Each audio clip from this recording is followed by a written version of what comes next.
All right, how's it going, everybody? Looks like we are live. We have who we have in the house here. Michael Jarvis, Motorhead Mike from Georgia, Chris from Cincinnati.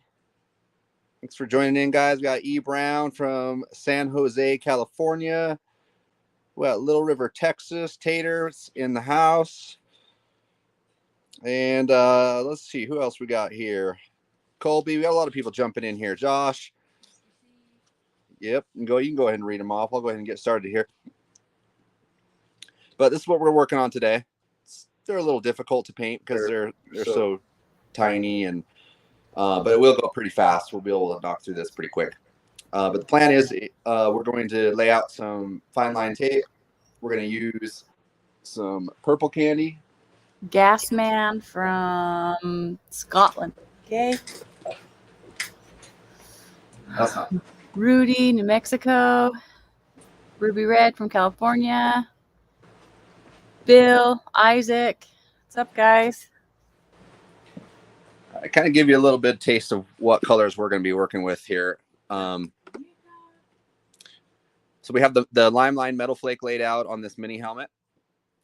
I'll be using a candy purple. As you can see, you can totally tell that this is a candy. I'm like, for those of you that are new to the channel or new to custom paint, you can see here that candy paints are transparent. That's why we use them in this case, because we lay down the sparkle.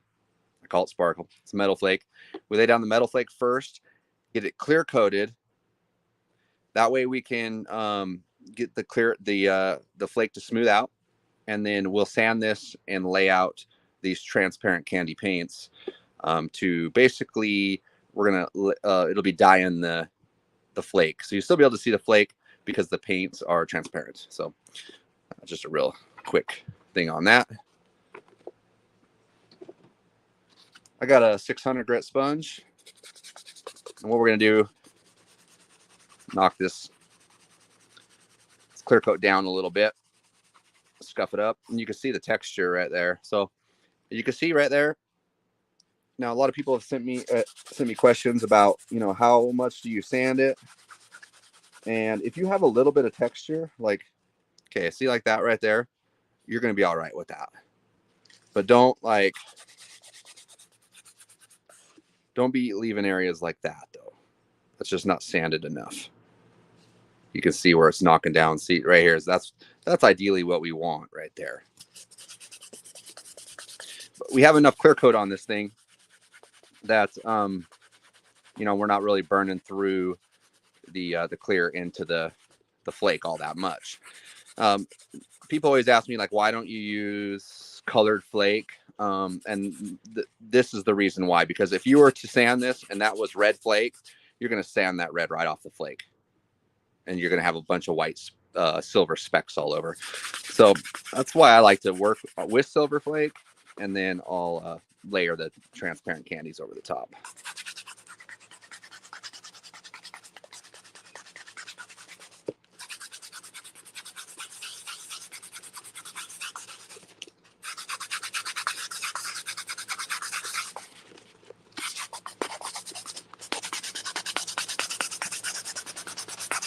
This thing's still a little bit tacky because I cleared it this morning. We're going to be okay. I can tell by sanding it, it's just a little bit. It's not all the way cured. I could have waited a little longer, but we'll be fine.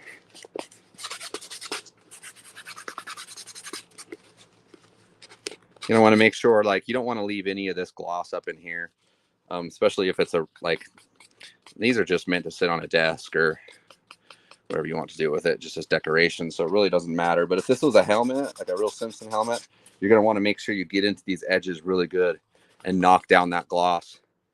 If you don't, you're going to have most likely some adhesion problems.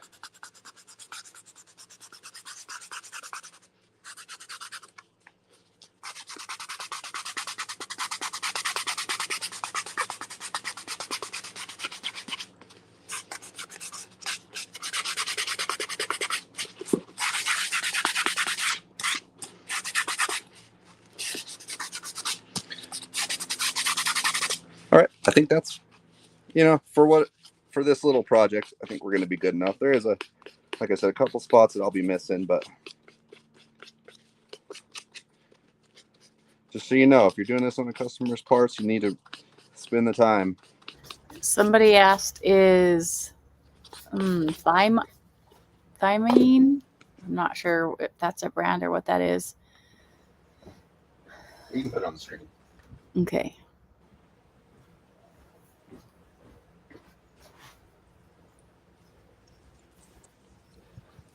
Yeah, I have no idea what that is. Yeah, I don't know what kind of clear that is. Good for metal flake, or should I use U-Pull? You can use U-Pull 2020 for the flakes. I'm not sure what the other brand is. Looks like somebody came in with a super chat there, right? Yeah, Mr. C. Hey, thanks a lot for that super chat. I really appreciate that. All right, I just put some prep all. Let me take a shot. So I use this sometimes. I use glass cleaner as well, but this was handy, so I just went ahead and used this prep all. Someone asked, would I use this same procedure to airbrush over factory paint? Yes, you're going to use a sanding sponge like that or 600 grit, and make sure you knock it down just like that. Yep, just like we're doing here. Although it's going to be easier because we're on top of metal flake and it's created a lot of orange peel and texture, which is okay because we're going to layer this with more candies. It's going to kind of fill it all in. But if that was factory paint, obviously it would already be smooth, so it'd be easier. So yeah. The brand of clear that you tried to type was Limelight. So yeah, you're going to want to use regular clear coat when laying out the flake because it makes it lay flatter. The clear makes it kind of like smooths out over the surface, kind of self levels, which helps the flake bury more. If not, the clear base coat, you can do it with clear base coat, but a lot of it dries before it hits the surface, and then you're just going to get flakes kind of going everywhere, like flipping up. It's going to create a lot of texture. It can be done, but you definitely want to keep the thickness down especially if you're working on a customer's helmet, because you don't want these edges all super thick. So if your flake goes all crazy and it's all upended and sticking up, and it's going to take a lot of work and a lot of material in order to get that to smooth out, it's going to cause too big of a build right here. You're not going to want that. It's not going to look good. So try to keep it thin. That's why I say use clear coat rather than clear base coat. U-Pull works good. Finish line works good. Any clear coat for that. Just 2-part. Don't use a single part. Someone wants to know if you'll show them the glass cleaner. Oh, I don't have. Oh, the what I cleaned it with. Uh-huh. We just used the prep all. That's not normally what you use. Sometimes Well, yeah, I use both. We could have used glass cleaner too. Any kind of glass cleaner. Cody Daniel just sent you $20 super chat also. Oh yeah, right on, Cody. Thanks, Cody. Okay, so I got some. So I'm going to use some 16th inch here. Can't seem to get it to peel off. Let's see. Michael Jarvis just did a $5 super chat. Thanks, Yeah, right Michael. on. Will you peel that off so we can get it started? Fill it off. Can't get it with my gloves on. Yeah, it looks like we got Swampy came in with a super chat. Thank you. Appreciate that, guys. Okay, we got some 16th inch tape here. This one's kind of been rolling around on the ground, but it will work just fine. So what I like to do is I'm going to go ahead and start just edge out this bottom real quick. Cody Daniel's super chat said best teacher on YouTube. Yeah, right on.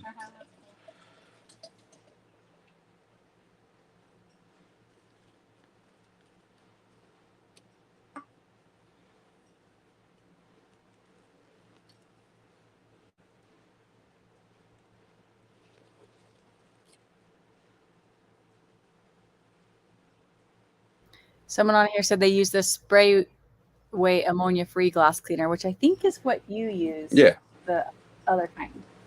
Yeah. That you think smells so good. Fabulous. Weird. Smells fabulous. Weird. Take an X-Acto blade. I like to trim everything up with a blade or a razor blade. Okay, so I figured I would just come straight out of this vent right here. And then same thing here. We'll go ahead and trim that out, and then it'll just kind of dip into that vent. All right, that looks pretty good. That's a little wavy, but we're fine. All right, next things. I got crap all. Sorry about that. There was stuff all over that. What was it? I don't know. Leak? Everything. The roof was leaking the other day, so could have been anything. Oh my gosh, I know. All right, let me find the edge of this tape again. What's going on here? Right on, Nick. Thanks for the super chat. Thanks, guys. Really appreciate that. Yeah, for sure. Thank you. So we're going to go ahead and lay down a center line right here. Get a good eyeball on this.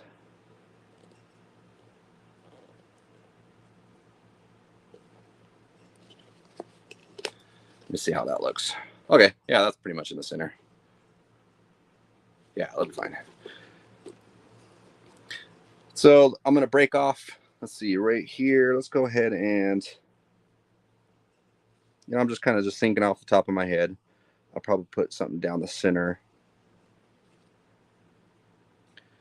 Right here. Let's go ahead and so I'm looking at the negative space right here, just trying to keep it even. So what is that, about a ½ an inch or so? Let's go ahead and do about a ½ an inch, try to keep it even. And then what I'm going to do is I'm going to dip it in and then take it right to that center line. Do the same thing, match it over here. About a ½ inch. And then dip it in. And see what I'm looking at right there is you see the center line, and you see where this point is. Match that up with it even. So you guys can see that. So that's what I'm doing is if I'm going to lay down, so you can totally see if I was to do this one right there, that's not right, because the negative space there doesn't match up. So what I'm looking at is when I make this turn is I'm trying to make it at about the same distance right there. Make the turn and look at the negative space right there.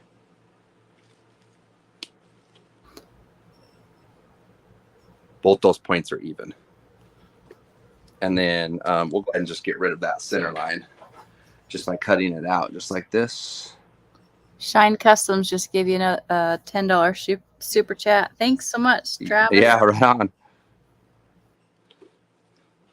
Okay, I'll go ahead and pull that.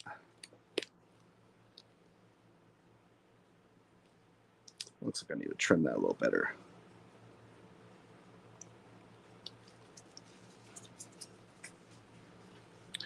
All right. You could cut this to a point. So you cut right there, and then you cut right here.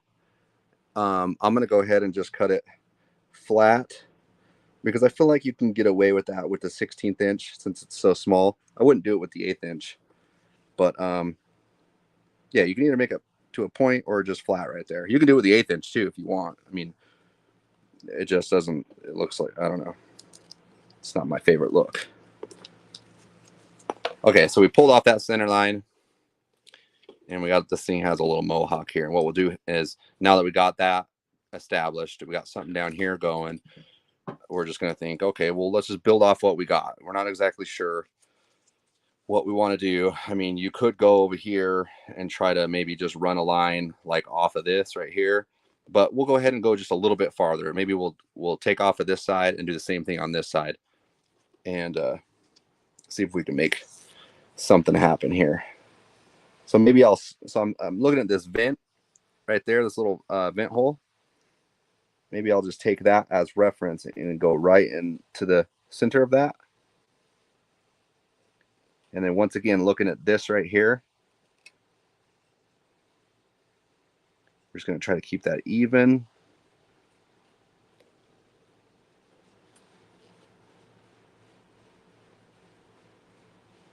And then maybe we'll do the same thing here. We'll go ahead and just dip that in right there. We are going to want to put a little bit of we're going to want a center line right here back in real quick.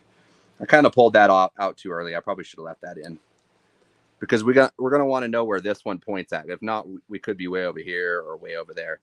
We need to make sure that we have that. Okay, there we go. So we're going to put that back in. Sorry about that. Okay, same thing here. We're going to, well, you can see it. We're off. Let's see. Oh, so the vents in this helmet, they're offset. They're not cut in the exact spot in the center, unless my center line's way off, and I don't think so. So we really can't use that as a guide. We're just going to go ahead and follow the same distance we have here. You can run a piece of tape right there to guide it, 1/2-inch tape or whatever, and then just use it as a guide and then pull it off. I just like to eyeball it. I feel like everybody can do it. You just want to split the same distances here as on the other side.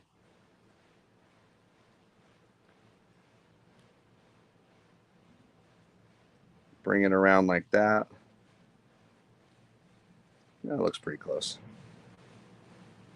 And then at the same spot where that kind of dives in, we're going to do the same thing here.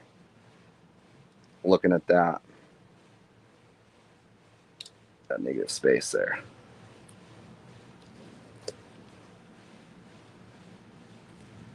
Okay. Yeah. So we'll go ahead and trim that right there. We will get rid of the center line now. Couple questions. Are you ready? Yeah, sure. Go for it. Okay. Someone said they're watching from a side of a mountain in Mexico on vacation, but they are just wondering if you would. Sounds so awesome. Yeah, sounds so fun. Would you ever do a video about painting neon effects? He's just asking because he's getting ready to paint his first helmet. Oh, do you say neon? Uh-huh. Oh, yeah. Yeah, I would like to do that, actually. I have some neon here that I've been wanting to test anyways. But and I've never really, well, we have a neon paint, actually. If you're looking for neon, I guess you can consider it neon. But we've done some 80s and 90s patterns before. But I guess we have some glow-in-the-dark stuff, too, is kind of what I was referring to. That works as well. But, yeah, you'll definitely see more of the bright colors coming up. It's kind of my favorite stuff to do now. Yeah, there's a couple more questions. Okay. Just want to see. Someone asks if you can show them how you would tape a circle. Oh, yeah, I can probably do that sometime in some design. I'll kind of do a circle right now, actually. I could probably do something like that. Let's do a circle. This won't be an actual circle, but this is the best way I can explain it, doing it on this. As far as the circle goes, I know that Trulers has some magnetic circles that you can kind of trace around. Like you would lay the magnet down and then you just run your tape around the edge. But you're kind of like stuck on that size of circle.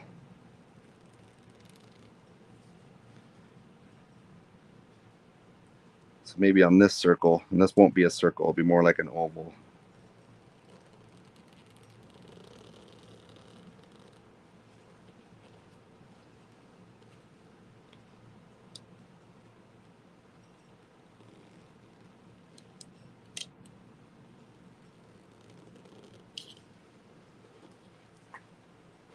Let me pull up my chair.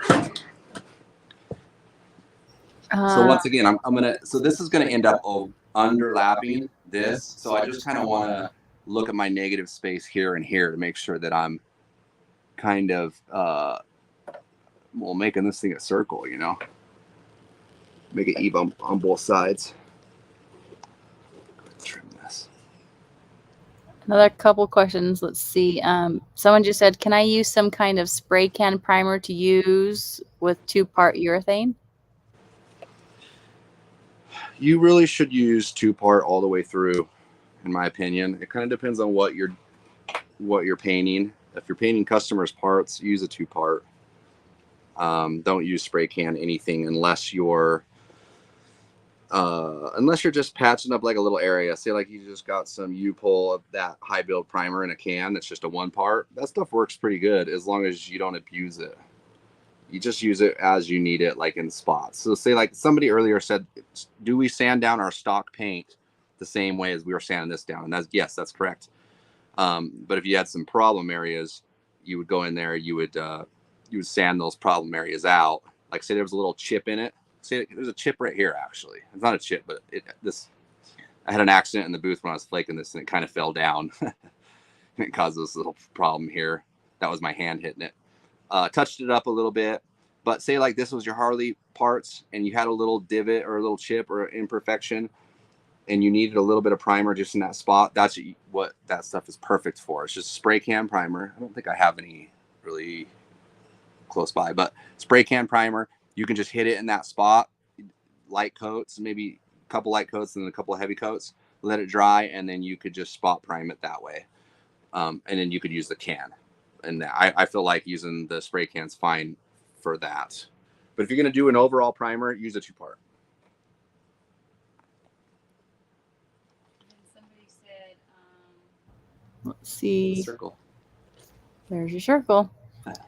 Someone said, what would be sufficient air compressor for airbrushing, and are the Amazon kits any good? So if you're just looking to practice the airbrushing portion, getting an Iwata Studio, that's what I run. That's the better one, the Studio. You probably don't even need that. In fact, I know you don't need that.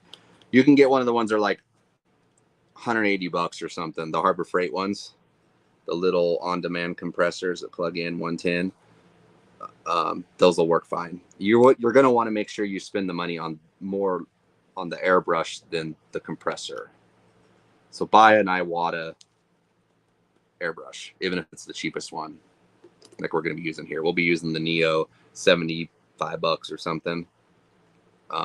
Use that. Don't buy the other competitors' brands. Oh, I've never. They just don't. Can't. It's hard to find parts, and they just don't work quite as well. But if you don't have an Iwata and you have just something, it doesn't mean it's not going to work for you.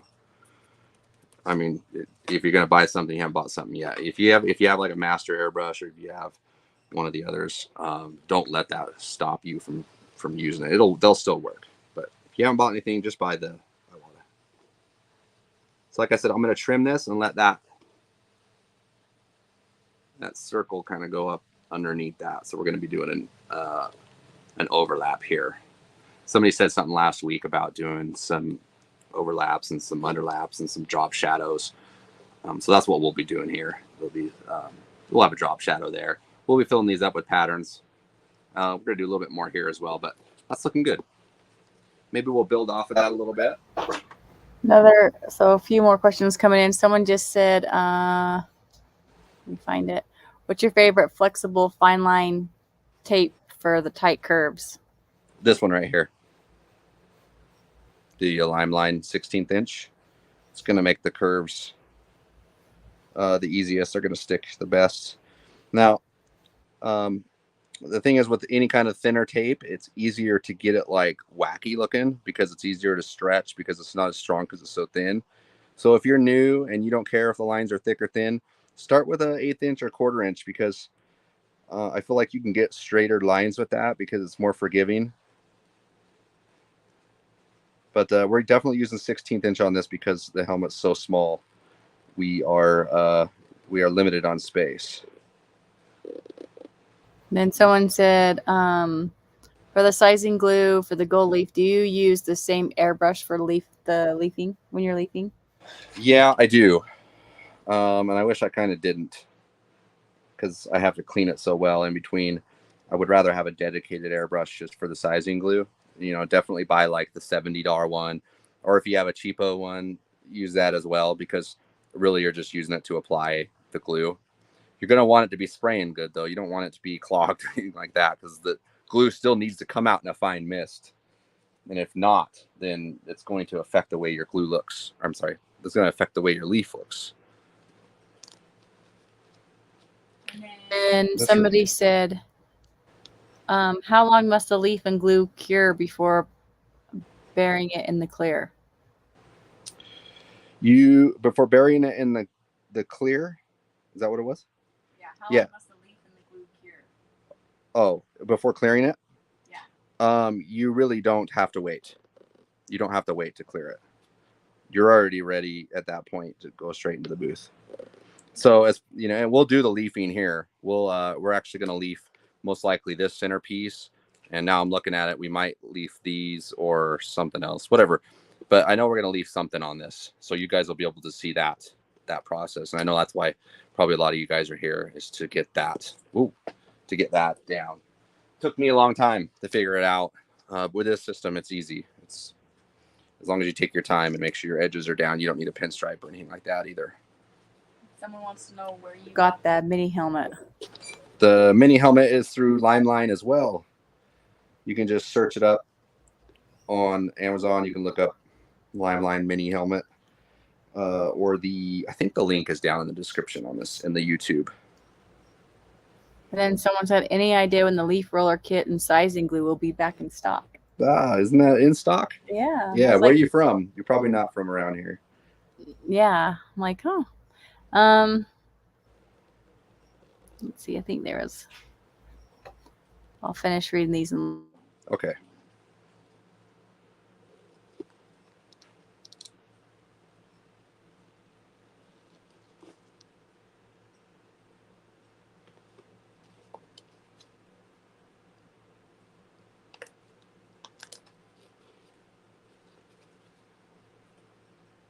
Oh, the heck.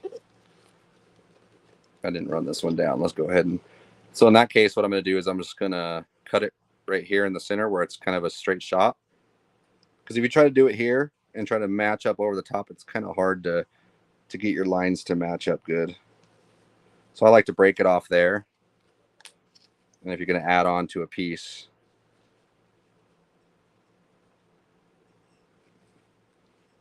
oh, wait a minute. I have the tape upside down.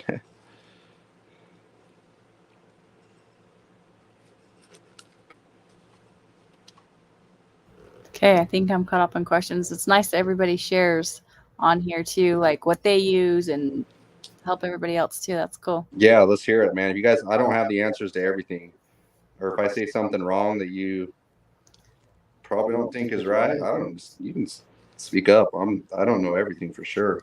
I'm a custom painter. I'm a kind of right. We break all the rules.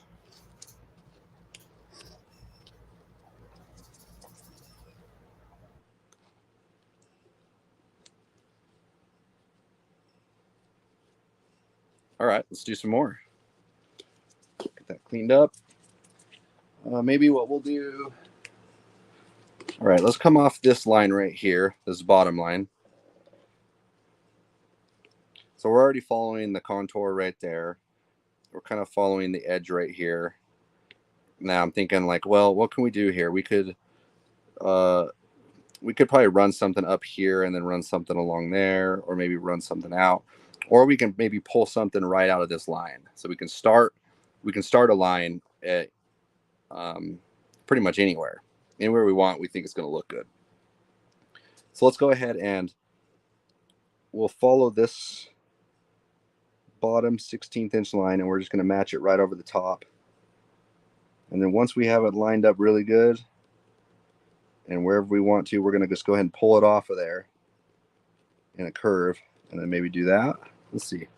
Yeah, that looks good. Maybe we'll do a little more of a different shape here. Let's try. Someone just says, I was confused before because I think he was on a live when we were talking about if you're from Canada, how you can get from our other site. He just said he was confused with shipping from Canada from the other site. He can't. So he's asking he can't use your Amazon link. Yes, a lot of the stuff you can still buy in Canada on Amazon. it has to be fulfilled by Amazon itself, so it has to be an Amazon Prime. So I'm pretty sure you can get the glue. You'll be able to get the glue, the metal flake, all the stencils, mostly everything besides the paint. It will be available on Amazon in Canada. And then tell them the other site. You can. The best site if you're from Canada is what is it? Limeline.bigcartel.com. So it's the Limeline Big Cartel platform. That's the platform you're going to want to go. It's going to be the cheapest shipping too for Canada. Okay, let's make sure because what I want to do is I want to match this side up pretty close to what we have here. So I'm kind of looking to where that dips in. We could run a line across right here, but I'll see if I can guess.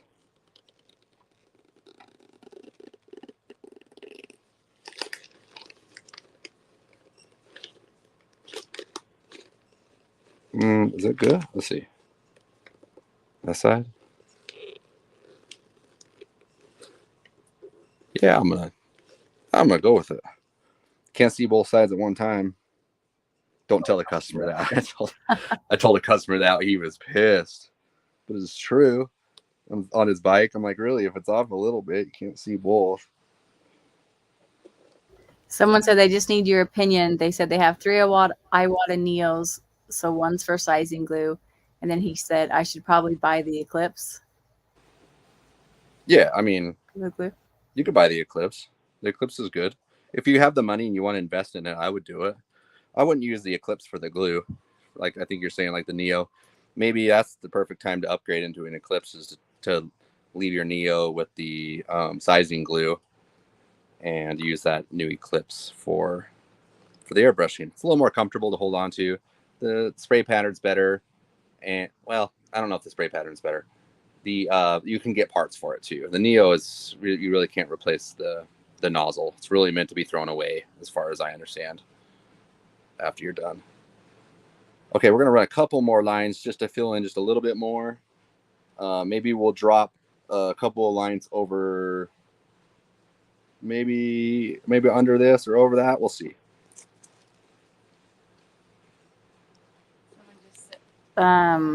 Someone just asking if you'll paint their 75 Sportster. Their Ironhead? 75 Sportster. Yeah, I really don't paint anymore. But somebody on here, like we said before, somebody on here might be able to do it for you. And then another question come in. They just said, also, how long do you need to wait for the leaf to dry before pulling the tape and the stencils? They waited, it says, I waited 15 minutes and the leaf tore like crazy. Well, the leaf probably tore because you either waited too long, maybe you didn't press it down good enough. If it's just like lifting off in sheets, like it obviously the glue's not is either too dry, it's not tacky enough. You kind of, to be honest, with the doing the leaf, it's very rare that you're going to nail it the first time you do it. Like, so don't buy it. You got to practice at least a couple of times. That way you can get the feel for what the glue looks like when it lays down. You know, how long to wait. You'll be able to feel the tackiness, and we'll do that too. You know, we could maybe we'll even wait a little too long on this one, and we can show what that looks like. And then the nice thing about this, about the leafing and the sizing glue is you can leaf over the top. So if you do one layer, you can do a base layer of leaf and then lay down another layer over the top. I don't want to get too far into it because we're going to be doing it here in a second. Let's see. I'm trying to get to some of these questions. So let's see. Well, I just saw that Larry gave us the $20 super chat. Oh. He said, thanks for the education. He's very grateful, and he said, go grab a German bear on him. Oh, good timing, because I'm down to my last 2. This is it. Then they're gone. So thanks, Larry.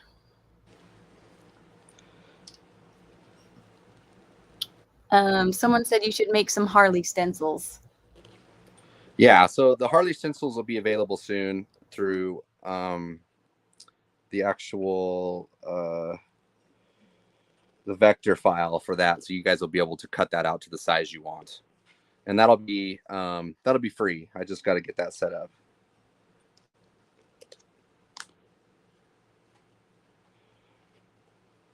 Okay, so I got those. Okay, I want to show you something. It's a little, see how it's off a little bit? We're going to be okay with it because I just want to kind of show you that it doesn't need to be perfect in order to still look good. Really, this line should drop down here a little farther. But yeah, no big deal. Still going to look great. What's that? Sorry, there's a couple people on here that said that they've tried to find the leaf spinners, but they can't find them. Okay. For some reason, they're not finding them on, I'm not sure what platform they're looking on, but there's 3 people have said that. And then they just said,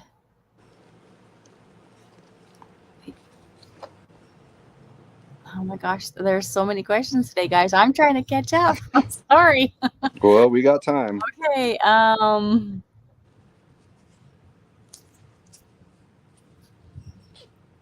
Someone said they think you have tape on the front of the vent, on the front vent of that, just an FYI. Oh, okay. And then this person, Alley-oop, is in Canada, and he said he tried to search the Limelight cartel and nothing comes up. So the actual website is going to be www.limeline.bigcartel.com. You want to type that into the message there, babe, real quick. What do you want me to type? Type in the website. Or can you do that, or is that not? No, I can do it. Okay. But it's not gonna. It won't link it. No, it won't link it. Oh, I'm like, I don't know how to do that. Yeah, will you link that up? Yeah, so they can just get right to it. Let's see. I mean, come on. Okay, I'll do that. So let's answer some more. Okay. A couple people want to know what I'm drinking today. Here's the beer of today, and it's really good. They say it has bananas and clove, and I can definitely taste it. It's fruity. It's good. Latin burger. And it's Wow, that just makes me hungry. Yeah, it's good. It's a 7.4%. Wow. Well, it's a good one, guys. So ask your questions now, because you might not be able to answer them later. Oh, we'll see. It's a good one. Yeah, tastes good. See if I can catch up and see.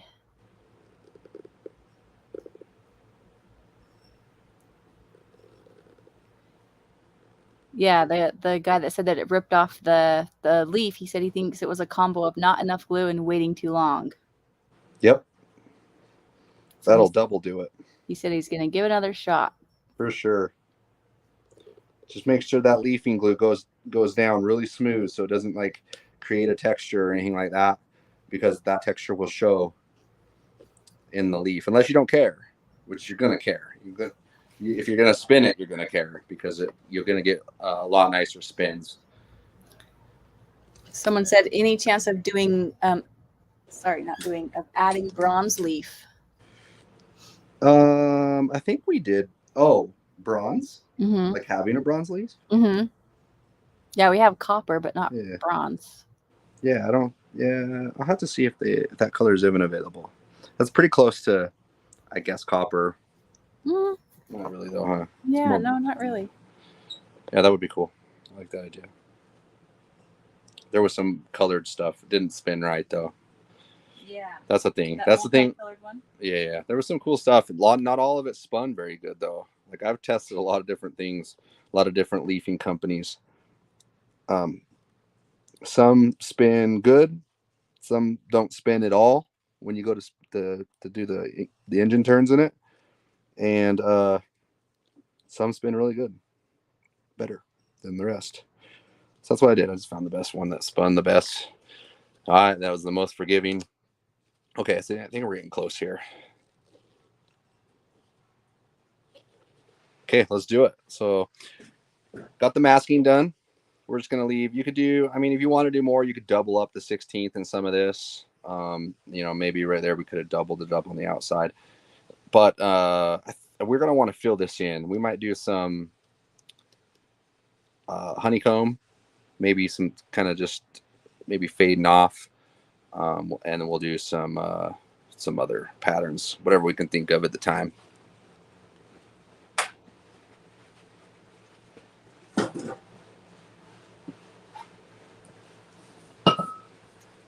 Oh shoot! Someone on here says he's from UK, and it says that we can't ship to the UK. Oh yeah, yes, but very soon. Sarah. Damn it! I know. Soon. Very soon. We are working on it. We have been. Just they have different regulations than we do, and so we're getting there. We promise. We're working so hard to try to get it. Yes, we'll be in Japan. Limeline, some of the Limeline products at least will be in Japan in the next 4 or 5 weeks. But we got all that sorted out now. Got all the labeling done. All the MSDS are all done in Japanese. A lot of work, but we're trying to take it more places than here, because we hear you guys. I mean, I think every day somebody hits me up, as far as like in different countries, Germany, people from Japan, I think Saudi Arabia, Iraq. I have a paint buddy in Iraq. He speaks really good English. That he's just like, we need the metal flake. I'm like, dude, I do not know where to get metal flake in Iraq. I didn't even know you guys liked paint. Okay. Somebody said they recently saw a leafing job where the guy sprayed contact cement for sizing glue, and he said it looked like the surface of the moon. Yeah. Ever heard of that? Yeah, that's what it looks like when you do it wrong, in my opinion. But that's fine if you're going to leave it and that's the look you're going for. But if you're going to spin it, it's not going to spin because you need a really smooth surface to do that.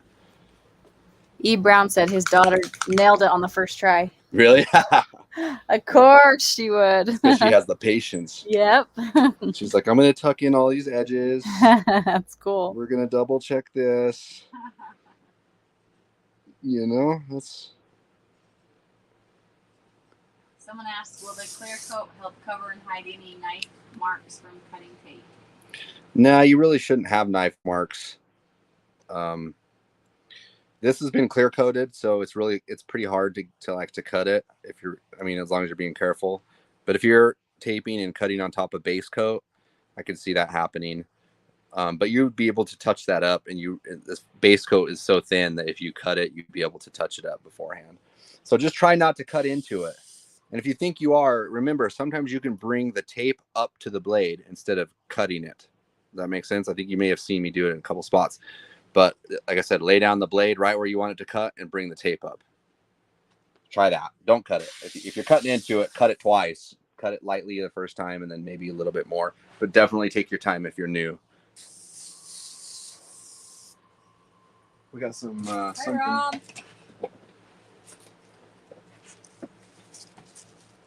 Okay, we got something white here.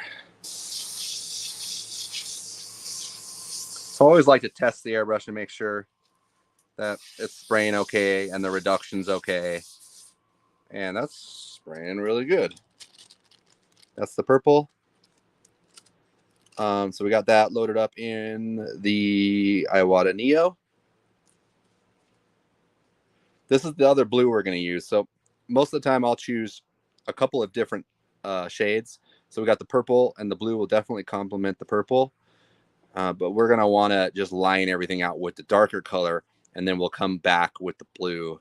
So this will have like a purple blue fade with some graphics in it. You can also use black, but the purple is nice because it's not going to cover the flake. It's going to still transparent. Black will look good, but black works better on bigger pieces. Like if this is a full-size helmet, especially if you're new, because you can't get your blends really tight. Like you want to stay pretty close on the black, because if you don't and you blend it way out to the center, you're not going to have any flake left. You blend all the way out to here, and to here, you got a little bit of flake. At least with the purple, if you're edging it with purple candy, at least you have the transparency. but it's still pretty dark, you know. So I love the look of this and doing this. And the nice thing is if you save black to the end, you can do black drop shadows because you're only at the purple. So when you're at the purple and you add a little bit of black into your purple, it looks amazing. You can really add a lot of depth. All right, I'm just going to go ahead and start pretty much anywhere. And I'm just going to follow the tape lines. And I just want to keep that as tight as I can. I mean, you could blend it out more, but I really, there's not a whole lot of room for graphics in this little helmet. So I want to make sure I keep everything kind of pretty tight. But if this, like I said, full-size helmet, you can blend that all the way up to here if you wanted to. And you still could on this. Somebody said, can I tape without gloves and spray with cleaner before laying the paint? Yeah, you don't need gloves on. Just keep your hands clean.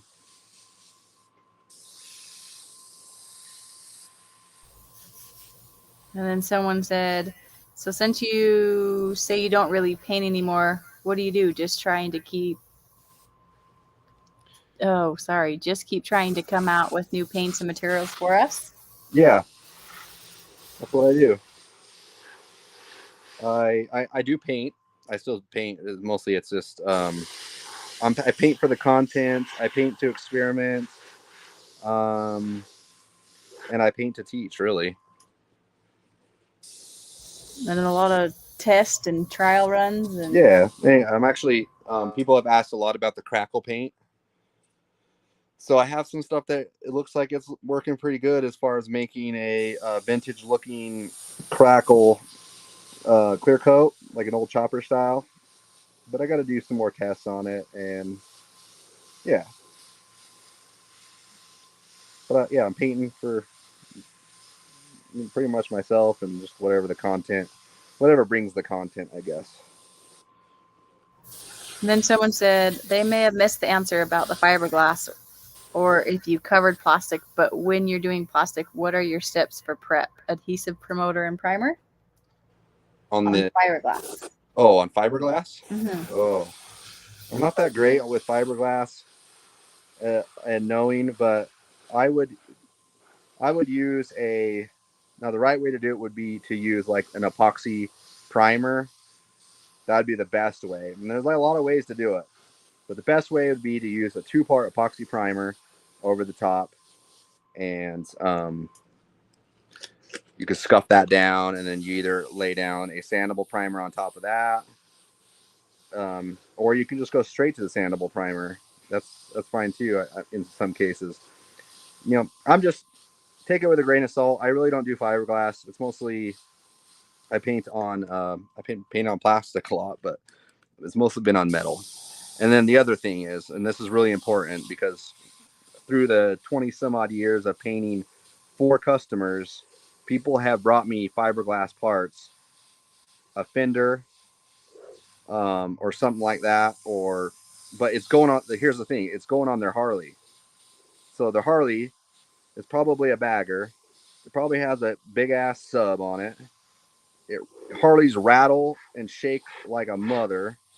And you really think that paint's going to hold up with all the abuse that these Harleys put them through? It's not.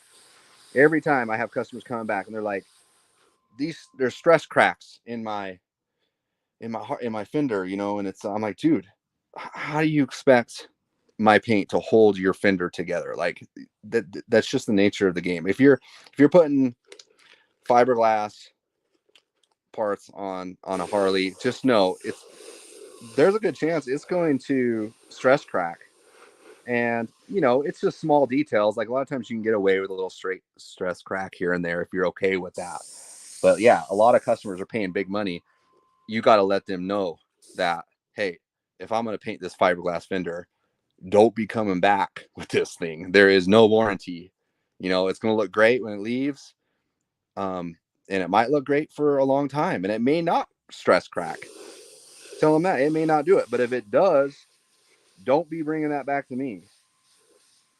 And a lot of these new painters, they're just like going to be okay. Yeah, that's fine. I can paint that, no problem. And then they're going to come back, and they're going to blame it on the painter, and they're going to have to try to defend themselves. And if you're just upfront with it, like, and say, hey, this is a known problem in any fiberglass. You're putting this on a Harley, it's gonna happen. So yeah, sorry to go off on that because I feel really I've been in a pinch a lot over fiberglass parts to the point where I wouldn't even paint them anymore. Because you can even see the stress cracks in them before you even paint them. You're like, how? They're like, oh yeah, just primer it and fill it in. No, don't. They come back. Your paint's not going to glue the thing together. Okay, sorry. I kind of got pissed for a second. Yeah, geez. Here, you want a drink? Yeah, I do need a drink. There you go. God, it's hot in here. Have a little drink. No, I'm okay. It's okay. Need a hug? Yeah. No, I'm over it now, actually. Oh, okay. I'm glad. We can go on to the next question. Next question. Someone said, what airbrush are you using, buddy? Neo.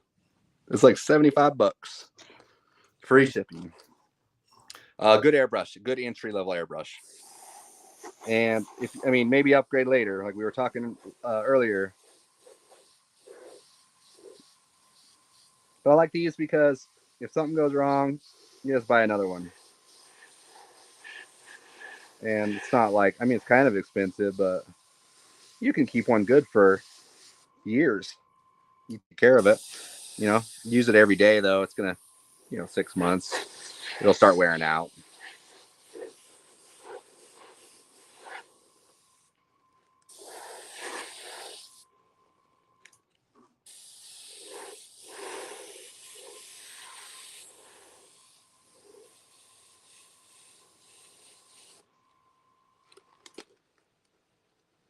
All right, we're looking pretty good. I'll maybe do a little more blend right here. Okay. All right, that's looking good. I think I put you on that rant for no reason because he says, laugh out loud. I meant plastic. Oh God, don't get me into plastic. I don't want to. Oh, right. I'm sorry. I read their question wrong. He's laughing. He's like, oh no. What happened there? Plastic is better than fiberglass. Sorry, Dan, or everyone else. Dan was just trying to ask. Yeah, sorry you got to hear that. Probably can't go to sleep tonight. Man, I just can't. Tater Toolbox said, "No, keep going. I was feeling that." Well, hope you learned something. It might get you out of some shit one day because you're gonna have somebody coming up to you and say, "Hey, you paint this?" You ask them, "What's it going on?"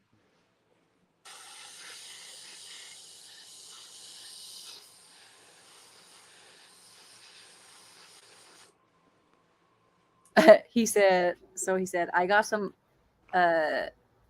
Lawrence electronic covers to paint for a really nice boat, and they're plastic.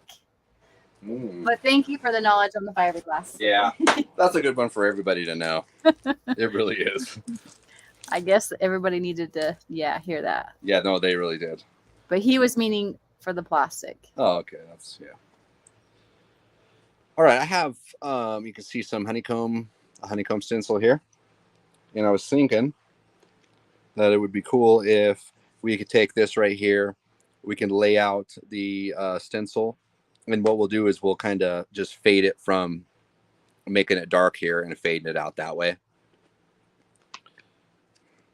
So you can use this stencil in two different ways, which it's super nice for that, is you can use the negative, which that's what we're pulling off right now. Oh, okay. That took a couple of them. That's okay. Let's pop those guys out.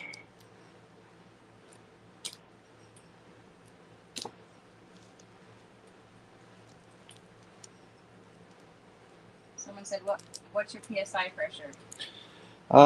It's all the way up right now, whatever the Iwata Studio does. So I think it's like 18, I would say. I can't read the gauge anymore, to be honest with you. That's too much overspray. But usually around 18. It all kind of depends on what you're doing. You can spray it at 10. You can spray it at 8. Like, just because you have an air pressure that's different than what I'm spraying at, you can still make it happen.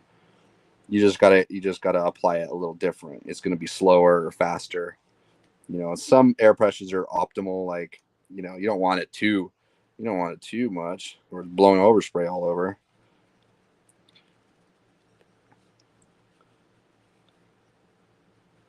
All right, we'll take that.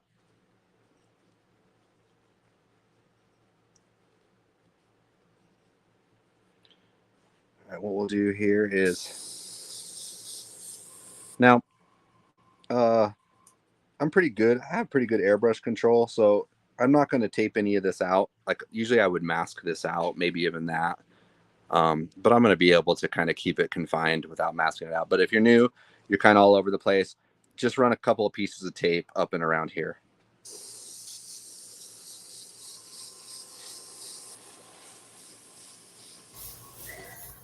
Someone's asking, is there white candy paint or can you reduce regular base coat white, primary white? Well, no, not that I know of. There's really not. There claims to be black candy paint. I've never seen it really work that well, but no, it really just candy paint really just comes in colors. And if you were to over reduce a white or add inner coat clear to it, like this candy, it's not going to be totally transparent. It's going to look kind of blotchy. It's not going to work out. So yeah, plan on doing it in a color because that's kind of how candies work, and that's kind of how they are.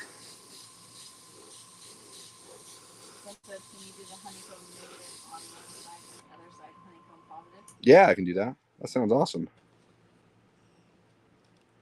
That's a fantastic idea. Yeah, that'll work. So I kind of wanted to fade it off right there, make it darker. I probably could have left the fade maybe right here a little more. But that's okay. All right, we can even reuse this on the other side. If we were, we could just reuse this. But we're, like somebody mentioned, let's do the opposite on that side.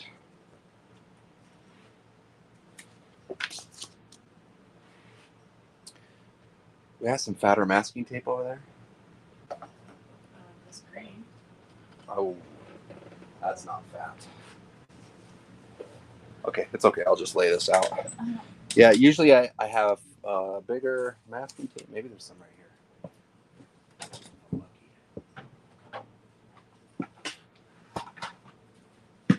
Thin yellow. Oh yeah, I got some. Yeah? Yeah. Found a stash. Okay, this will work a little better. So yes, like somebody mentioned, we got the honeycomb on that side. We're going to go ahead and do the opposite on this side. We're going to use the negative and positive.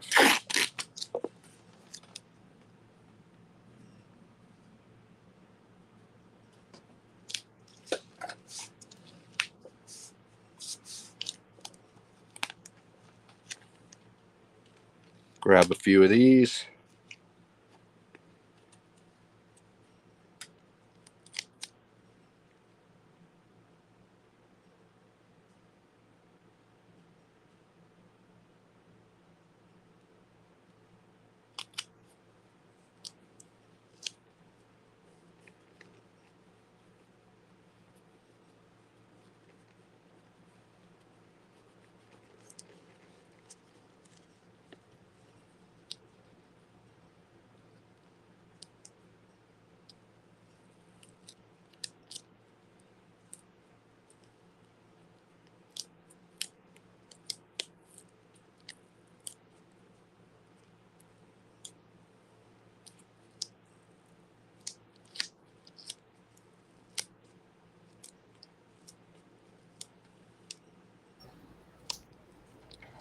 Lisa Marie Presley died. We should have did an Elvis thing. Like, remember when we saw his car was all gold? Oh yeah, that's right. Inside, with everything gold. The gold TV, the gold phone. Everything was so gold when we went to Memphis. Yep, that was cool. Cool. All right, so it looks like we got a couple more to fill in there. So what I'll do, Just grab the blade.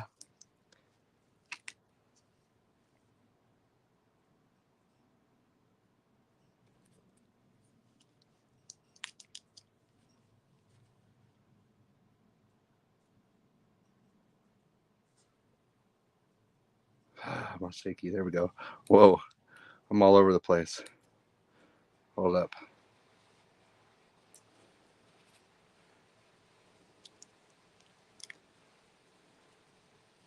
Oh yeah, John said that's what I said, but we should do pink. Yeah, pink. Wait, it's kind of too late for that now, huh? Dang it. Told to do white and gold and silver, kind of like his blingy outfit, huh?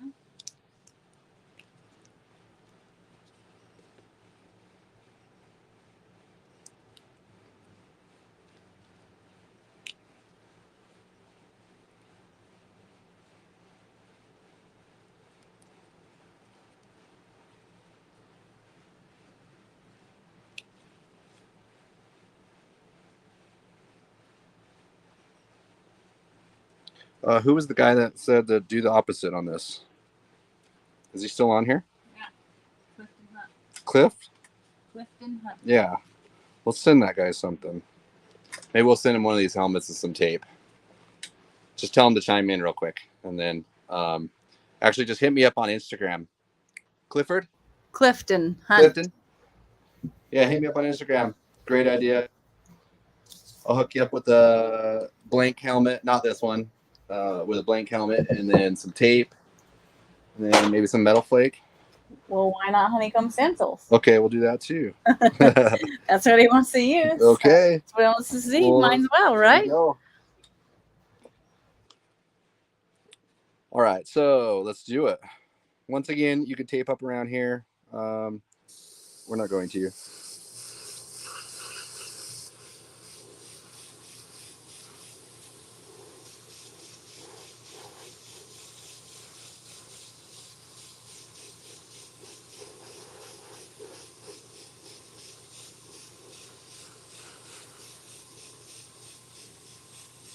This one I will go ahead and fill. I should have put one right there. That's okay. Since there's not a whole lot of surface area on this thing, I'm not going to really do the blend. The blend would probably work, but I say we're working on such a small helmet. I want to make sure that these graphics show up and not look like a mistake.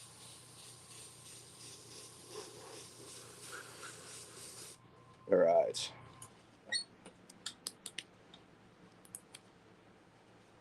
You want to hand me one of those removal blades? Like, I think there's a big white box over there. Yeah, I saw you hide it last time when I was trying to look for it. There you go. Oh, shoot. No, he didn't fumble. have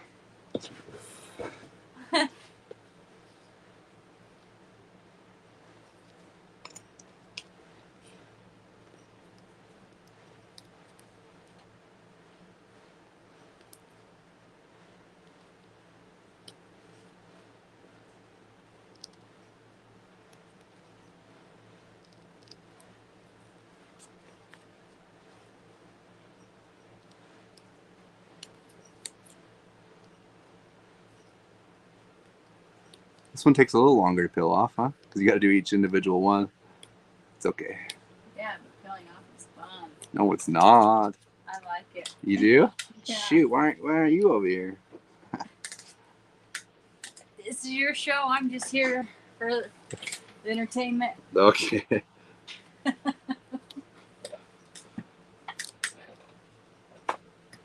Okay. Well, thank you. Yeah. Appreciate that. I can't keep an eye on the camera. Do this at the same time. No, I appreciate you being here, Ash. I know you do. And I like being here. I have lots of new friends. Yeah.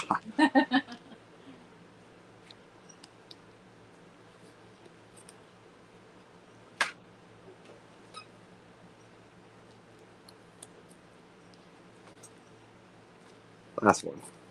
Okay, let's see. Oh, yeah, that looks great. Put down a little. Let's see. Wait a minute, got something on there. Oh, sorry.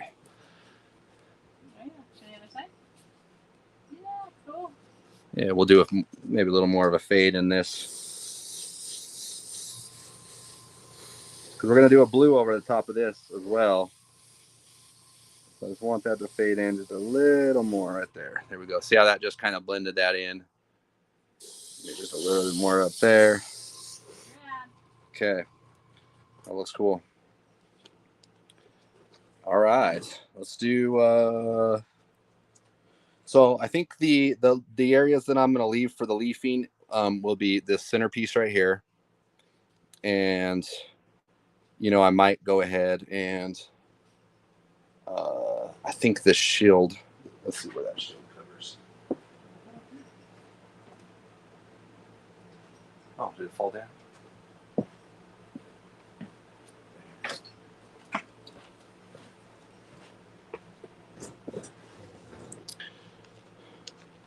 Oh, I see.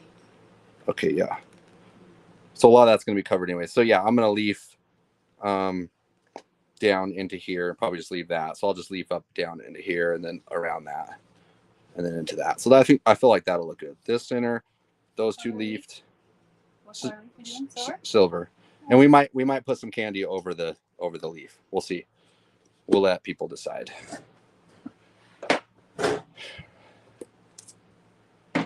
Okay, so we gotta fill in. We can fill in a couple more areas. Maybe we do the wood grain right here. I feel like that's really. I like it. That's really classy. Let's grab the. Somebody asked, have you done cream or off white? Cream or off white paint. Mm-hmm. Yeah. Yes, not really. Just straight cream. Yeah. Actually, my bagger was painted cream. Oh. Yeah, so I have. I hate that. So I just took that same color of cream and then I made different tones of it, and I was able to airbrush some stuff in that same cream tone. But yeah, I mean, not in this style. I mean, if you wanted to put a white or a cream in this, that would look great too. You could like tape it out, and then here's the thing with the cream is or the white. If we were to lay white paint over the top of this, that purple candy would suck up through that white paint. So at this stage, excuse me, at this stage, we wouldn't be able to do it. We already have the candy laid out on this. If we were to try to put white on this, like I said, it's going to soak up and it's going to turn the white purple. If you're going to lay down black, you're going to be fine because the black is just too dark. If it's going to suck up into the black, but you're not going to be able to see it. So hopefully that helps. If you're going to do the white, you'd do it beforehand and then tape it off to make sure you didn't get any overspray. The white and the candy cannot come in contact in the same layer unless you have clear coat over the top of it that protects it. Then obviously it's not going to soak up through the layer of clear coat and then into your white paint. So you would layer it that way. Someone said put your logo on the middle section in front of the mouth. Oh, right there? Mm-hmm. Yeah, I'm not sure how I would do that really. I could just freehand it in maybe. Yeah. And they're saying, yeah, do the candy over the leaf. And then someone said candy over the leaf. I said, what? Yeah. Yeah, so we probably will do that just because people probably want to see it. I'm just going to put some of these wood grain. This is a wood grain stencil, but it really won't look like wood grain once I lay this out. I just kind of want like a little bit of an organic texture. Someone wants to know if this is House of Color candy or Limelight. This is a color, a candy color that I'm testing right now. Yeah. It's not available yet. Passes all the tests. Yeah, there you go.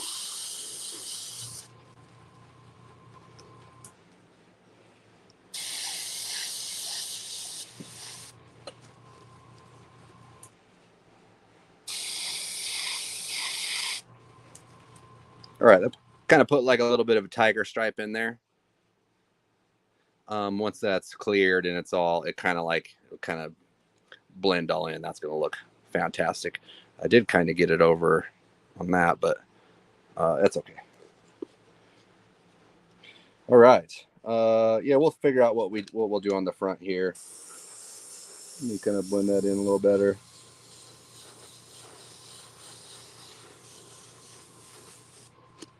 While I have this purple in here, I'm going to kind of give this a little more blend.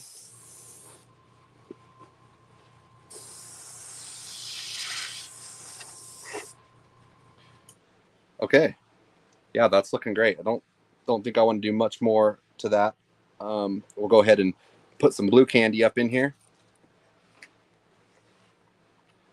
Someone said, how about a star in the front? Like from your last project. Yeah, we have one laying around. I think I threw them all away. I was like, I'm not going to use these again. Yeah, that would be cool. I think it looks like it probably would have fit.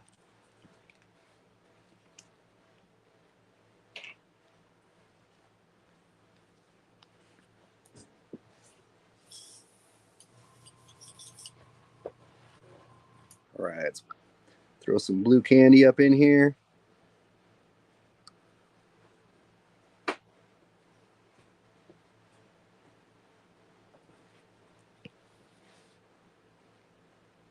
And I'm going to throw in just a little bit more I fill this ketchup bottle with some urethane reducer, and that's what you use to thin the paint out with. Oh, whoa.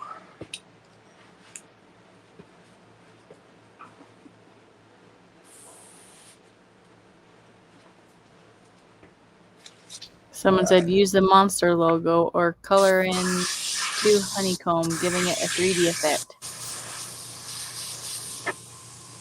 Someone says, I wonder if one of those helmets will fit on one of my daughter's dolls. Did we ever try to put it on Jane's cat? No, not yet. We were going to try to put on our friend has a really chill cat. We were going to try to put it on. The cat's name's Brewski. We were going to try to put on the cat. Take some pictures. Take some pictures. But I bet it fits on a doll for sure. So you can see I'm layering the blue over the top of this purple. And then I'm just going to kind of, once again, just kind of fade it in, kind of shading it all from the edges into the middle. So the middle is going to be kind of really pale purple, or I'm sorry, pale blue. And the more you layer this candy, the darker it gets. You can see how dark it's getting up in there. Somebody said, did you do anything to clean the airbrush in between colors? I'm sorry, what was that? Someone asked if you do anything to clean your airbrush in between the colors. Oh yeah, I just use a little bit of the urethane reducer or lacquer thinner, and I just kind of wash it out. Really, with the purple to blue, you don't even have to clean it out that much. Someone said black chrome leaf would be cool, but doesn't know if that's a thing. Yeah, no, I've tried something like that. It didn't really work out.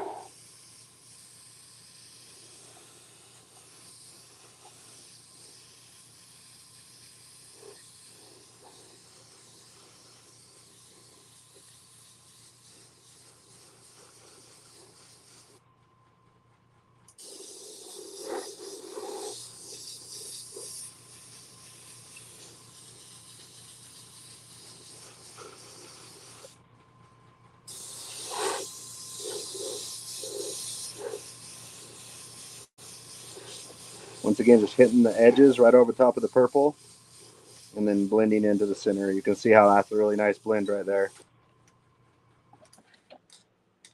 Makes it look really smooth. That's what you want to shoot for, you know. This whole, you know, even not filling this thing up with patterns would look great with just the nice blends. Somebody asked, what size compressor are you using? I'm just using the Iwata Studio, so it's just the plug-in 110 on-demand airbrush compressor. But you can use the Harbor Freight ones that you can get at Harbor Freight, or just on Amazon, just the cheap ones that work that actually run the airbrush. The ones that are on the bottom, the portable ones that they call them, they may work. I don't know. I wouldn't buy it really because you're going to end up having problems with it. But if you have it, it would work. But you're better off buying a separate compressor and then a Wada airbrush for sure. And somebody said, how long have you been using this Neo? This Neo this one's fairly new because I just barely bought it, so I think it's only been 3 weeks. But my one before that was like 6 months.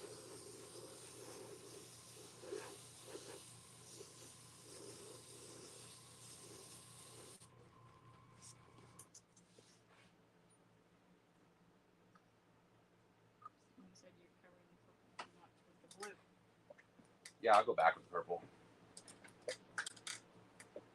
Someone said, what's the best brand for final clear coat? For final.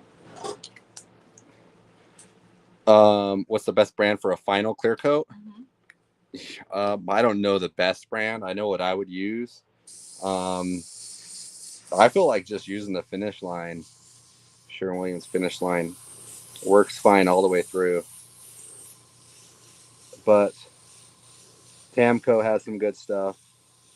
I really don't know much about any kind of PPG or anything like that.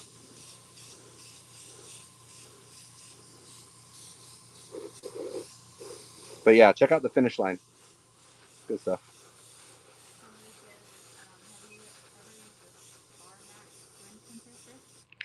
No, but those I heard are really nice.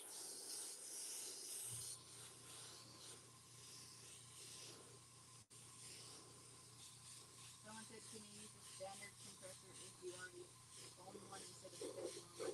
Yes. Yep. Just buy a reducer. What am I looking for the name? What can I say? A regulator. Oh, like 2-stage? I don't know. I hear you say that a lot. No. So yeah, you could basically plug it into one of these, put the fitting on there, find the right fitting that goes to your airbrush hose, and then you would just crank this thing down, and then you would plug your regular air hose right into this, which would connect your airbrush. So yeah, the end of this on the other side. You just got to find the right connector for it. Someone said, how about U-Pull clear coat? Yeah, U-Pull's good for a mid-coat clear coat. So if you have to clear multiple times, or if you're laying down flake like this, I'm using a clear coat that we may be using in the future. I've been testing a lot of different stuff. So this is just one of the things I've been testing. But haven't used it in a while. I've always used it before. I thought it was good. Just remember, some of the cheaper clear coats, they have a tendency to run a little faster. They're not as high build. So yeah, keep that in mind. So like somebody said, I covered the purple up too much with the blue. So I'm just going to go back like I was going to do anyways and add just the purple back in, make it a little bit darker. I might even maybe hit it with just a little bit of black here and there.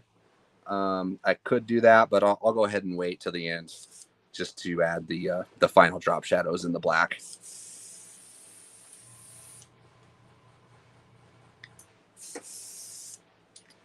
All right.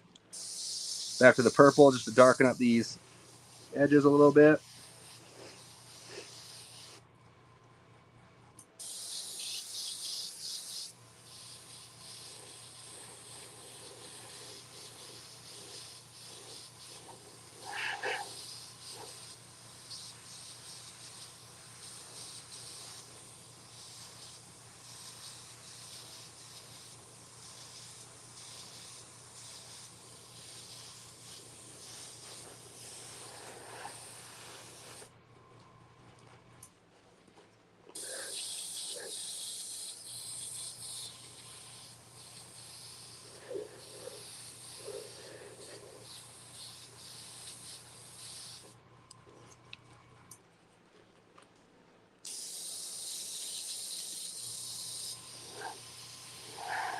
Somebody said, did you spray flake with the airbrush? No, nope. You need at least a 1.3 tip size or bigger paint gun with the lime line.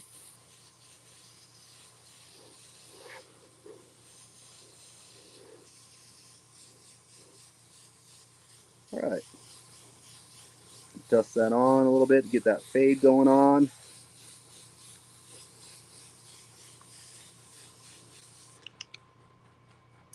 All right. All right, I think we're gonna stick with that. We got, like I said, we got leafing going on here and here, so we won't. Looks like I saturated that pretty good, and I need to tape that off. Hopefully, we don't have a problem. Got that pretty wet right there. Usually, you don't want to spray it that wet.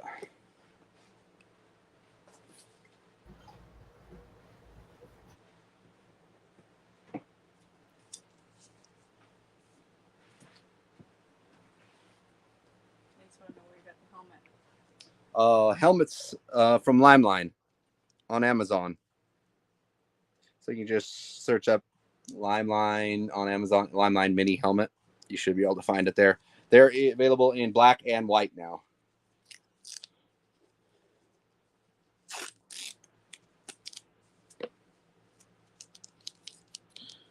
All right.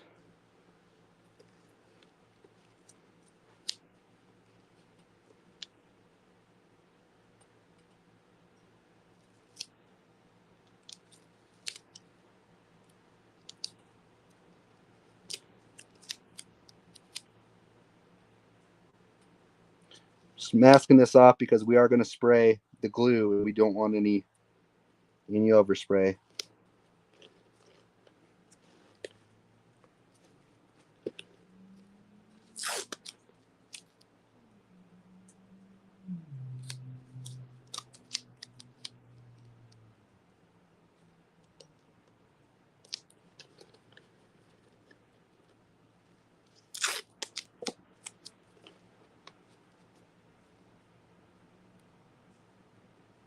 It's a little risky. It's a little wet. I'm gonna go for it.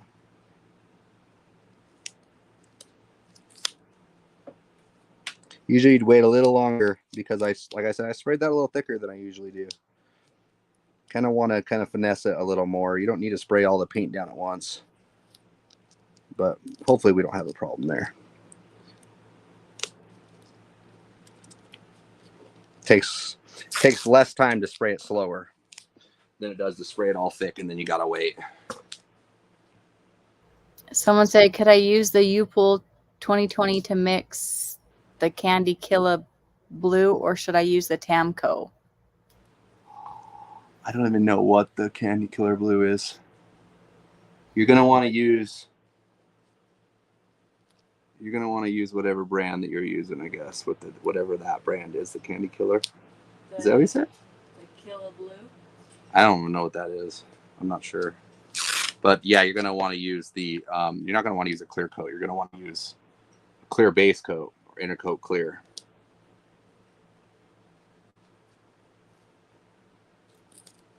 Someone said maybe consider selling license plate blanks as practice pieces.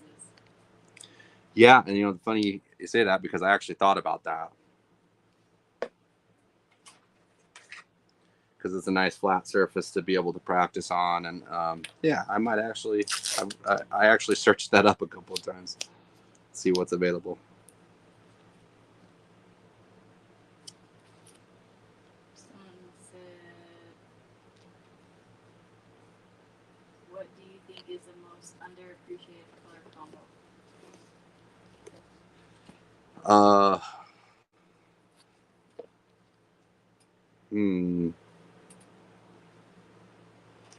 Yeah, I don't know. My favorite is probably brown and gold, but I do like this purple and blue. The root beer brown and gold? Yeah.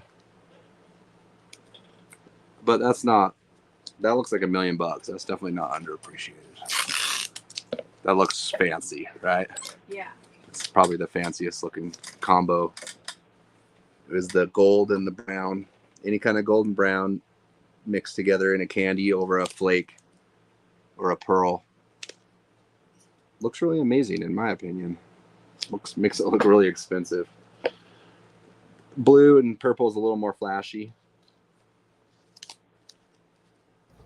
Someone asked, can you summarize the difference between base coat and clear coat in layman's terms, please? Yeah, base coat and clear coat. So you have different layers in the paint job. You obviously have a primer, which is usually gray. Primers are usually a 2-part, which there would be a part A and a part B, not just a single part. And the reason for 2 parts is because it causes it to chemically harden. And when you have 2 parts, that means it's going to chemically harden to where it's less vulnerable to having other paints and chemicals laid on top of it. So if you only use a 1-part primer, you could have problems. Like if you're using a spray can primer over the whole thing, you could have problems with lifting, adhesion, and the overall durability because it's not a 2-part. So saying that, so starting with the primer, it starts with the primer, and then after that, you would go and move to the base coats. Now, base coats mix different than the other paints, and they act a lot different than the other paints. Base coats are usually, almost most of the time, they are not a 2-part. They are a single part. They're just the paint out of the can. And you are going to add a reducer to it, a urethane reducer, to make it thin enough to be able to spray it with whatever instrument you're using to spray it, whether it's an airbrush or a paint gun. You'll want to reduce it different. So you can spray thicker paint with a full-size spray gun. Your paint needs to be thinner with a little airbrush. So you kind of have to play with the reducers at that point. But that would be laid over the top of sanded primer. In most cases, sanded primer is going to be laid over the top. When you lay base coats down, they're not laid out super wet. And like you're not trying to lay it out to where it gets wet and glossy. And like I said, when it was pretty glossy right here, you could see where it glossed up. You could tell I sprayed it pretty wet. If it's doing that, you really don't want that to happen all that much. Base coats dry fast. 2 parts, clear coats, primers dry slower because they're meant to be sprayed, and then you have to wait for them to dry, and then you would sand them or you do your thing. So base coats, they dry. You don't sand them. They dry fast, and they lay out really thin with not much of a build. So like when you spray it, it may look thin, and when you spray it on there, it basically you're not putting much of a thickness on it with the base coat. Clear coat. So once you have it base coated, you have the graphics down, you're gonna use a 2-part clear coat, and the clear coat is meant to spray obviously wet. So you're gonna spray that differently than the base coat. It's sprayed, 2 to 3 coats, even 3 to 4 coats, and it's sprayed wet. And you just got to get used to spraying the certain type of paints the way that they're meant to be sprayed. Base coats are sprayed light. You could do dust coats if you want. You can the better thing to do is to layer it up slow. You would never, if you ran base coat, you're doing it wrong, because base coat is not even supposed to be applied to the wetness of any kind of what would run.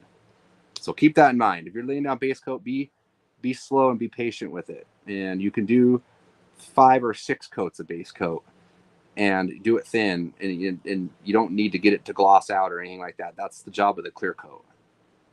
So big difference. That's a lot of the mistakes I see people make, because they're just trying to just pound it on. Be really soft with it. And then you would layer the 2-part clear coat over the top and let that dry. You could either sand it with 600 grit and do more graphics over the top of that, re-clear it again, or you can cut and polish it at that point if you want to do that. But yeah, I one day I'm going to do a whole video on that, on the different types of paints and how they should be treated when they're sprayed. Someone said, explain why you would use a flow coat. Flow coats they're great. A flow coat means, flow coat means a couple things to me. Flow coat, I'll do, like, say I was going to spray this with clear coat, and I was to do 3 coats on it, and then maybe the last coat I'm going to add just a touch of reducer urethane reducer in it to make the mixture of the clear coat thinner, and then it flows out better. And that's what is kind of known as a flow coat.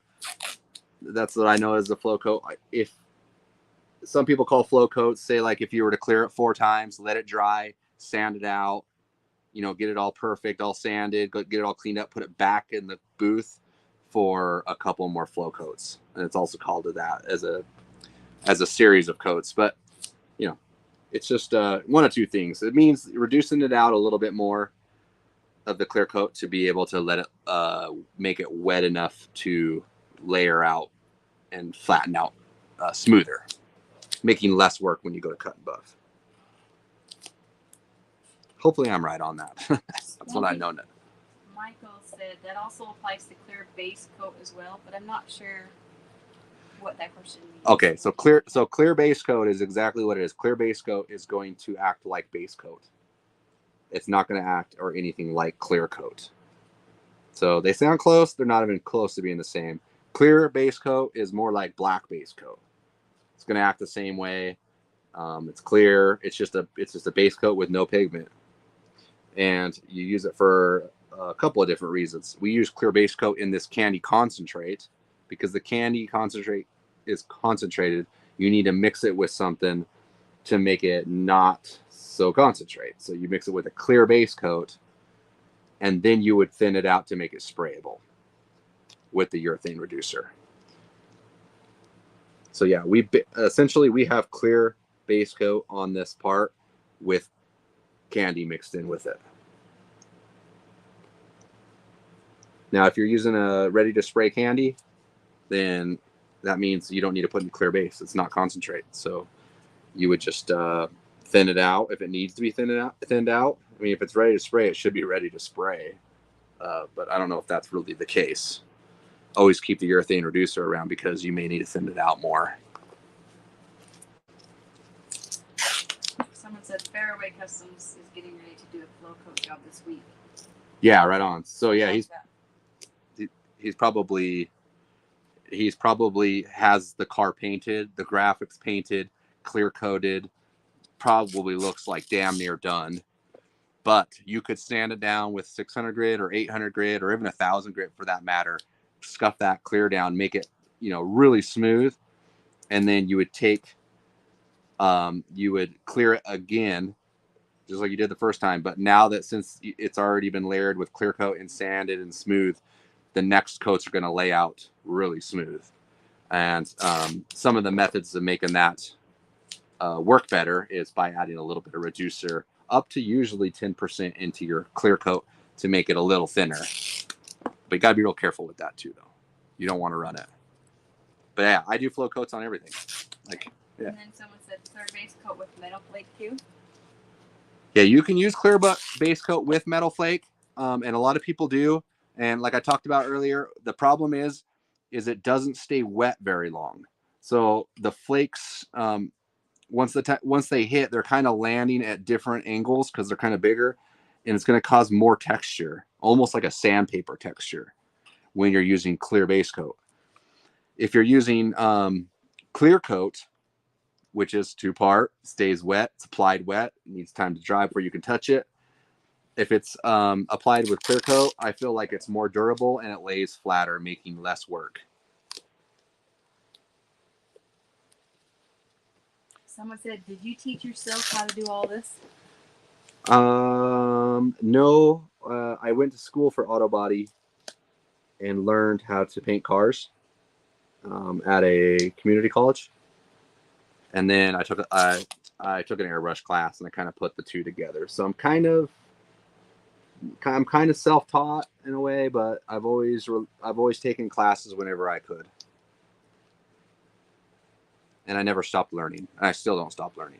That's very, very important. You know, I'm not trying to be the best painter out there. I'm not really, to be honest with you, I really don't even care. I just like to paint. I like to teach to paint, and I like to, just like to do it. You know. Someone said, does the reducer have to be the same brand as the inner coat? No. Nope. Just use urethane grade reducer. which is pretty much any urethane reducer is going to be urethane grade reducer. And then Chris said, yeah, that's how he's going to do the flow coat. But, and then he said, but what if dust lands on it? You have to cut and buff it. You have to cut and buff then. The idea is to avoid that step, I thought. No, the idea is really to make it easier. To be honest with you, yeah, some guys are good enough and maybe they have a clean enough booth that they can get away with no cut and buff. They might just have to nib sand a couple of problem areas and then polish that area out. And maybe they're skilled enough to spray where they don't get any runs or overspray or, people do it. I have never in 20 years not cut and buffed something and sent it out. Like, I cut and buff everything that's like, if this was the helmet, a full-size helmet, I may not cut and buff a helmet, and I have not cut buff a helmet plenty of times. But you would at least cut and buff the areas that you can get to, like all the way around. Like, you're not going to do the edges of a fender. You're not going to do underneath a tank. You're going to get the sides. You're going to get as close to the edges as you can. You're going to rely on that flow coat to make it good enough on your edges that you don't have to cut and buff it. So imagine having to cut and buff right there on, even if this was a regular helmet. That'd be terrible. Like, you're just doing, like, if stuff got in there, like a whole bunch of debris, something happened, you would just sand it down with 600 grit and re-clear it again to try to get it better. Flow coat. That's, do another flow coat if something like that happens. It's not going to take away the fact that you need to cut and buff something. Maybe it does. If you're good enough, maybe it does. But for me, it never has. And people that mainly I'm a motorcycle painter, so they kind of expect more than what a car, I guess. It kind of depends on the car, but if you're doing collision repair, they're not really cutting buffing anything. They're just matching the orange pill that's already on the car. Harleys don't really come with orange pill. I mean, there's some years that they did kind of a crappy job and some of the stock paint wasn't that great, but all in all, Harley's stock paint does not have orange pill. And if you do a custom paint job and it has orange pill and dust in it, they're going to say something. Unless they just can't. Unless they just don't open their eyes. I don't know. So yeah, cut and buff. Don't try to get away without doing it. Just make it good enough to where it's really easy to do. Because if it's really smooth, there's not much areas. You sand it down still, and all the orange pill goes away fast because there's not much there. I think I'll do is maybe. They say that they're saying, is it just me or is the tape on the top not straight? Someone says, I don't know if you see it, but you have a spot on the top front that needs to be trimmed. Huh. Yeah. It might be on the opposite side of where you're at right now, if I'm to guess. Oh, okay. Yeah, maybe. I'm gonna pull this line so I can mix these and two then together. Somebody, let's see. So you pull for the middle flake, you answered that, right? Yes. And then someone said, have you done hydro dipping? No, I haven't. I don't know anything about that. Then someone said, can you fake leaf side by side, like gold into silver? No. Yeah, you can. It's just probably not going to look right. But that, yeah, I couldn't imagine that looking right. That'd probably be really hard. But you never know. I say no, but. Someone wants to know what you're doing with this helmet. I'm just going to hang it on the wall. The rest of them.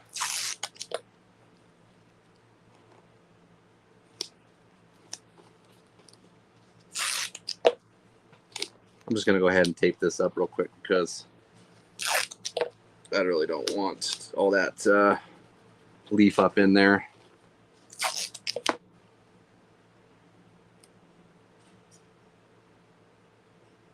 Or do I? Hold on. Because when that flips up, you're going to be able to see that.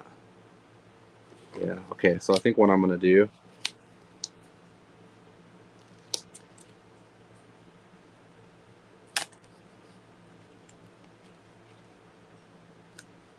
Okay, I'm going to cut that off a little cleaner.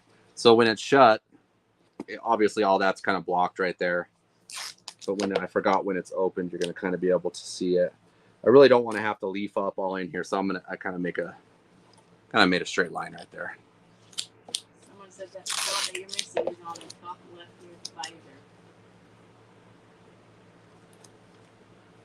I think it's where I told you. Yeah, hold on. I'm still trying to get this finished taping off here.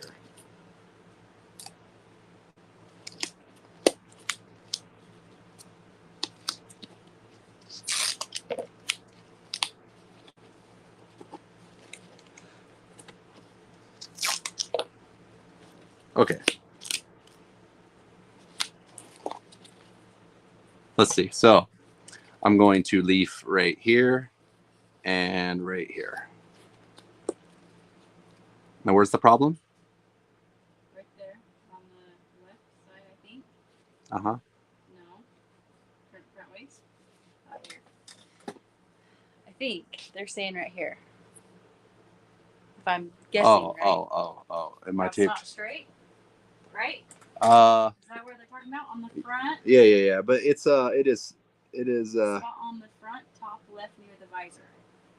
Left side. Yeah, it may look just a little bit overlap is what it is. Because remember, there is a fine line that I'm taping on top to right there. So yeah, it might not be straight, but it's still. Yeah, it looks like there is a little bit of overlap right there. Okay. There might even be right there, but that looks like it's going to be okay. Let's check this. Looks like I got a little bit of. Seeing that this is 16th inch tape, it's kind of hard to see. Like there's a little sliver there I need to make sure I get. And then you just kind of follow this. Like right there's a little sliver that didn't quite get masked off.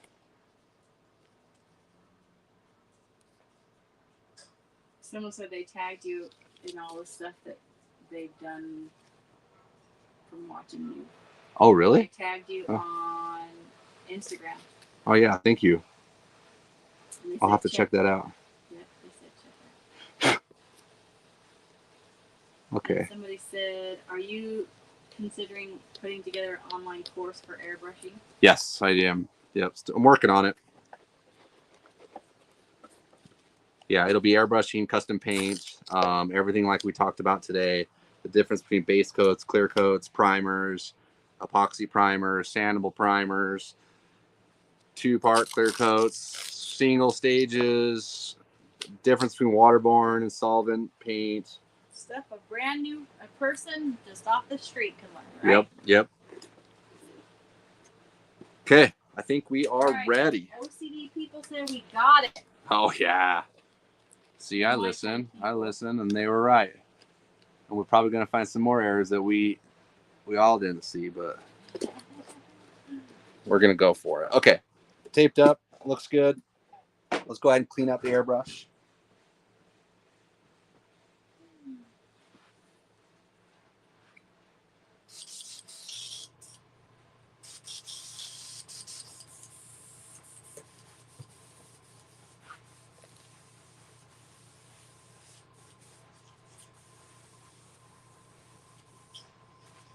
Someone earlier said your board looks cool, and it does, just from looking at the video. It's all. What's wrong? Someone earlier said your board looks cool, how it's all painted different colors, and it does. Oh, yeah. Looking at it. Kind of trippy, huh? Yeah. I can see how you lose the lid on that, though. Yeah, where's it at? Oh, right there. Okay, I'm going to clear all the... I got this cleaned out with urethane reducer or lacquer thinner. You can use either or. Same airbrush. Sure, it's all the way dried out. So I took 2 bottles and I've already reduced this with water. So it's really important that you know that this glue, if you're spraying it with an airbrush, it needs to be reduced with just regular water, 50-50. So it'll actually total, you have 6 ounces sprayable. You got 3 ounces here, and then it'll make 6 ounces. The reason why you do that is because you want it to go on thin and really light. Go ahead and load that up. Okay. So you're telling them you've already reduced it. I've already reduced this. It's plugged.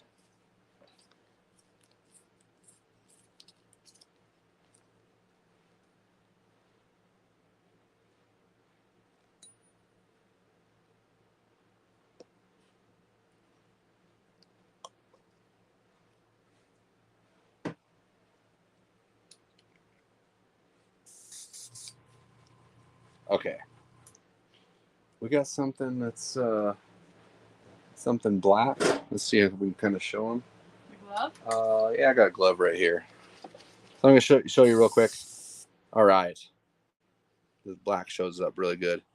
Now you see how when that laid out, it's kind of all like bunching together. Speckled? Yeah, speckled. Like that's, if you're spraying it like that, you're spraying it way too heavy. You need to spray it like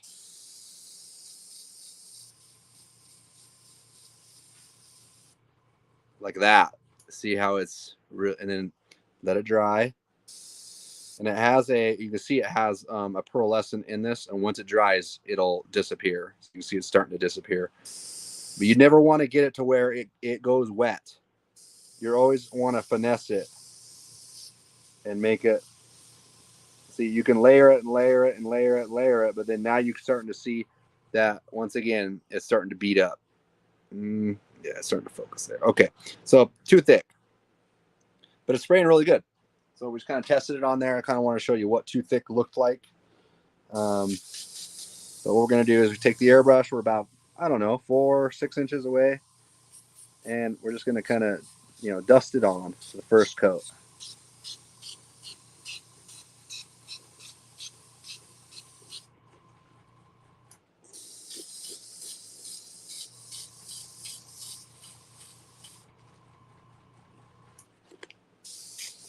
Can flake and crushed glass be applied on the same surface? Yeah, it can. I don't know why you would do that. You'd probably just go with one or the other, but you can.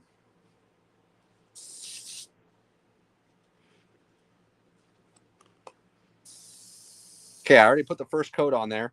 Super light. I'm going to go ahead, and it's ready for another coat because we sprayed it so light. You see, I'm just kind of dusting it on there. And I'm staying back far enough to where it's kind of, the farther back you are, the bigger the pattern is. If I'm here, obviously it's going to spray it like directly, like real close. It's going to not going to work. So you want to be, a ways away. I'm trying to get this on the camera, ways away to where your pattern's kind of covering up the majority of all of the area that you're wanting to put the leaf down.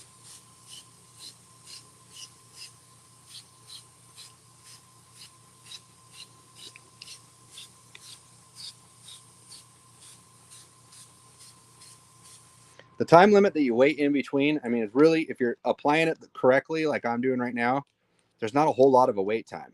You see it's starting to get tacky right now. That's the second coat. I didn't oversaturate it anywhere as far as I can tell. So I'm going to put the last coat on it. Making sure I pay attention to make sure I'm getting all of the area. I'm spraying even right here, like over onto the tape edge, because you really want to concentrate on those edges because that's what's going to pill up first.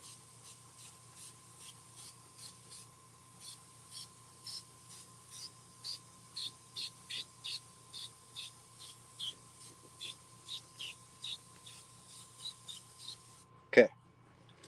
Oh yeah. Yep. So we're tacky there. We're going to go ahead and move straight to leafing.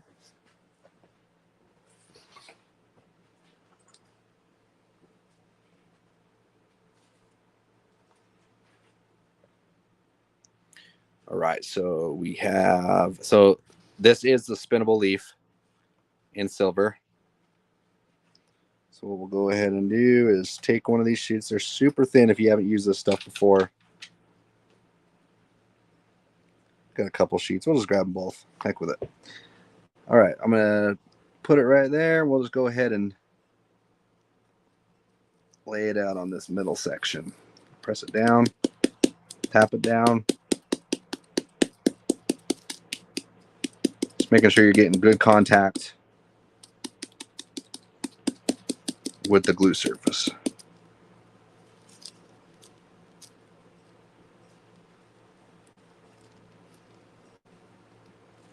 It's also another thing to make your leaf look really good is you're going to want to take sheets that aren't all wrinkled up and stuff. The smoother that you can lay this down, the better it's going to look.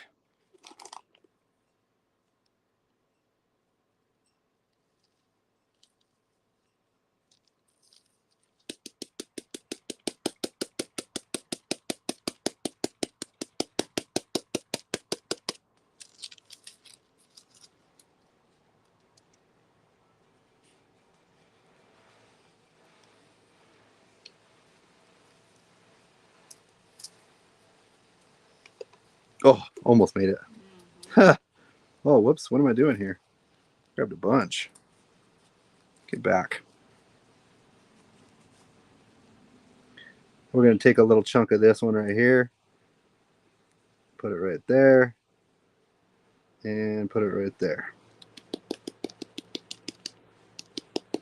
I'm going to use my finger and just kind of tap everything down.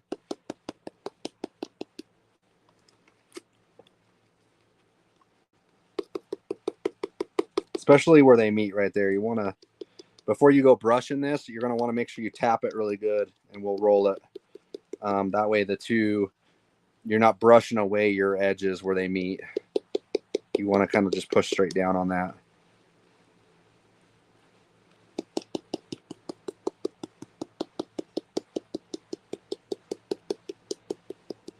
Someone said, have you ever tried one layer of leaf and 2 or 3 layers of another color leaf to see if it blends with the 2 colors? Do you get blending? No, that really doesn't work like that. The rollers, that one's right here. No, unfortunately, it really don't work like that. You can try though. I'm not saying it doesn't work. Cut it, right? Surface.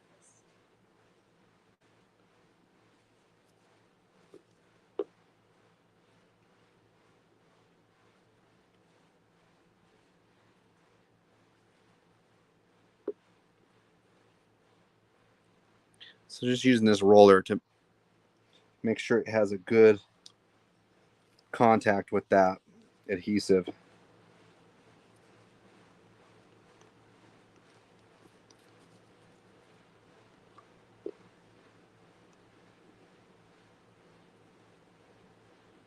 All right.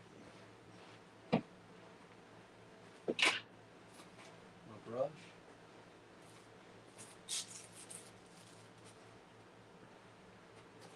I can never find that thing.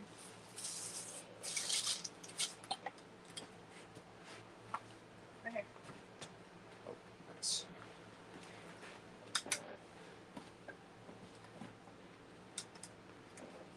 Someone said, can you do a video going over the spray equipment that you use?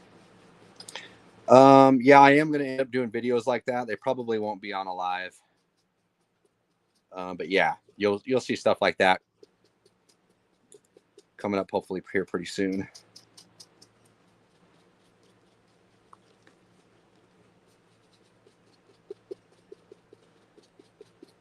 What I'm doing is just kind of burnishing this to kind of give it all the same kind of a look.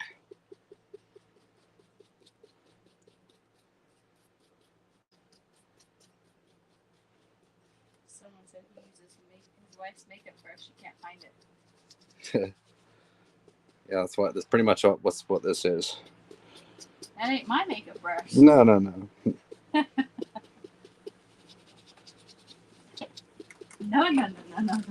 No, I know better than that. But do you really? No, I don't know. Okay, so I'm kind of getting this all burnished out. So I did notice there's there's a spot missing right there.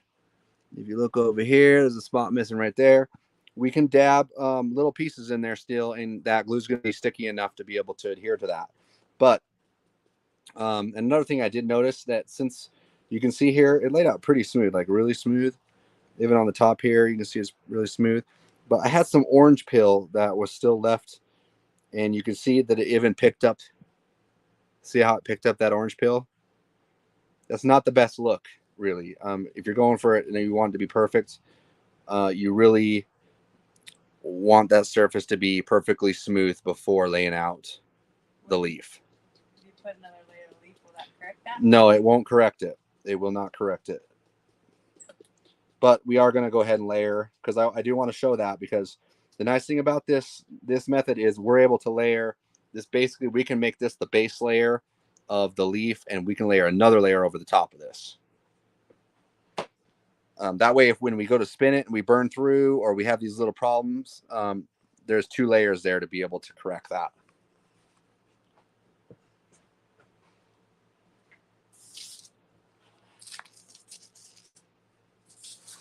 Okay, once again with the glue. Looks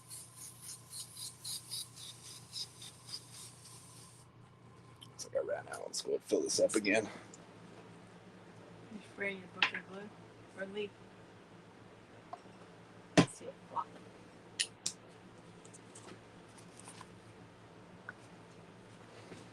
So, okay, second layer of glue right over the top. Oh, hold on. There we go.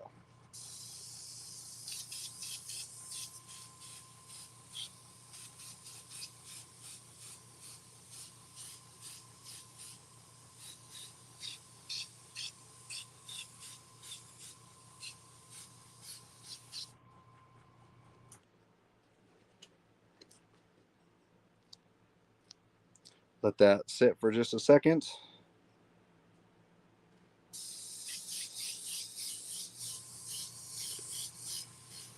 Go ahead and do another coat.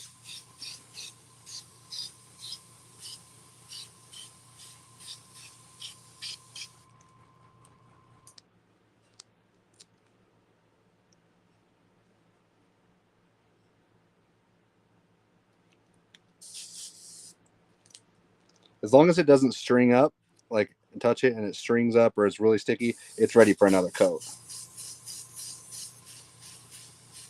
This is the last coat on the second layer.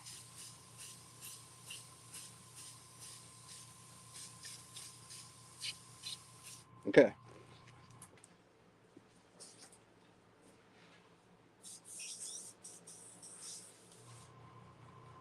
Somebody said, is that white mixed with the glue to see better? No, that's just the color of the glue. It has a little bit of a pearlescent in it. So when it's wet, it'll show up purple. But once it dries, it dries clear.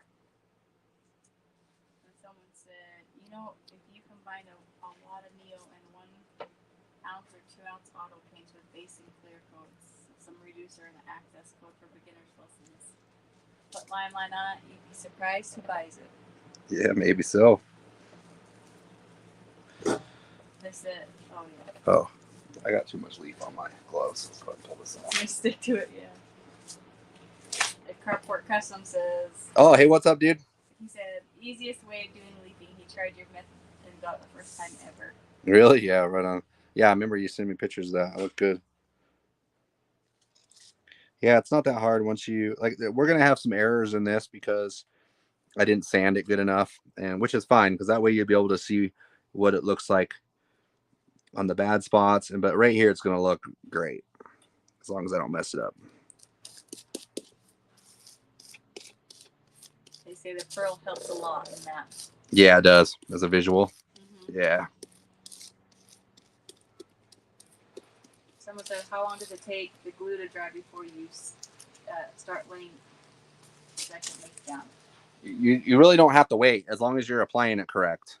Maybe even you can wait 30 seconds to a minute. It kind of depends on the temperature, the humidity. There's a lot of different factors. As long as it doesn't string up, you're pretty much good to go.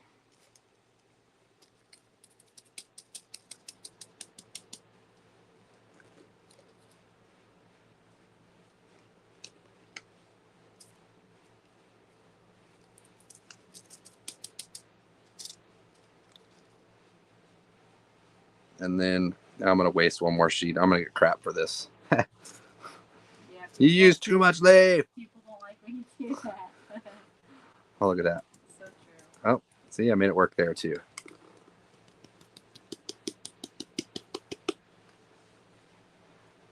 All right, let's roll this layer down.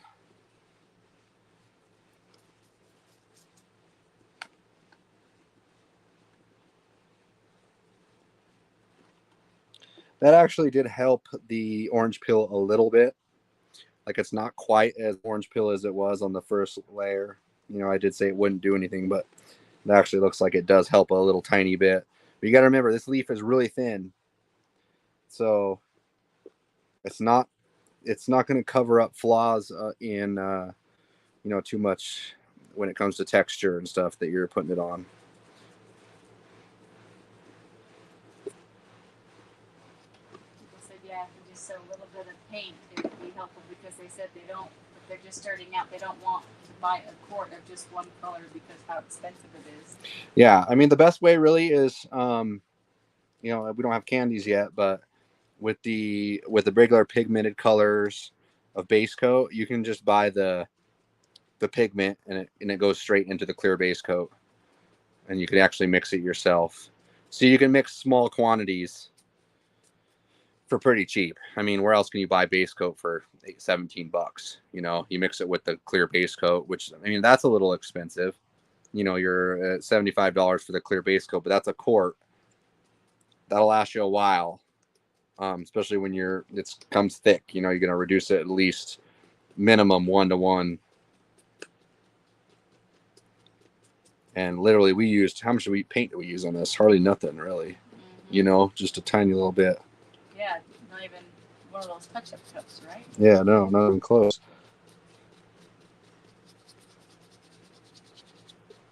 Someone said, what's a good starter spray gun brand? I like the Limelight gun because it comes all set up with the disposable cup system. It's a 1.3 from Limelight.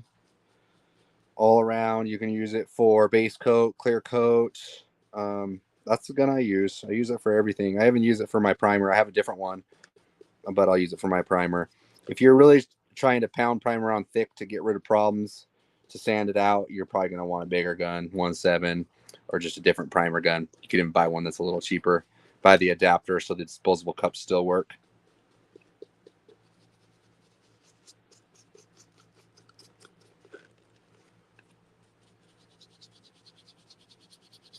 You see, I'm really working these in and trying to get that leaf to lay down in those edges. Like a lot of people would be like, oh, okay, I laid it down, looks pretty good, I'm done.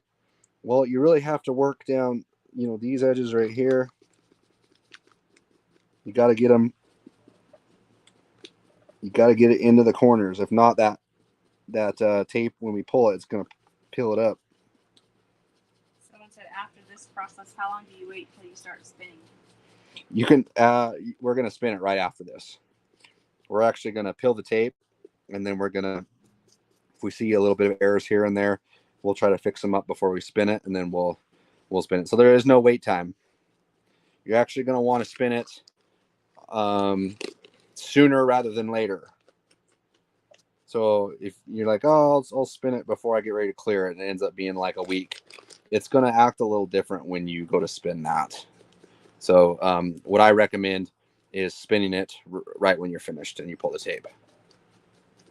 Somebody said, would you run the knife through the edge of the tape to ensure perfect lines, or would you just peel the tape with caution? Yeah, that's a good question. And I actually thought about that before. No, you wouldn't do that. It would take a pretty steady hand in order to do that. The leafing is really thin, so it's going to pretty much just break. Yeah, and it's going to break a clean line as long as you're really paying attention. And all of, you can see right here where that can be done a little more. The more that you kind of just burnish this and brush this and poke into the corners, the better it's going to look. Kind of get in here, like I kind of like to poke it into the edge like that, this way, all directions.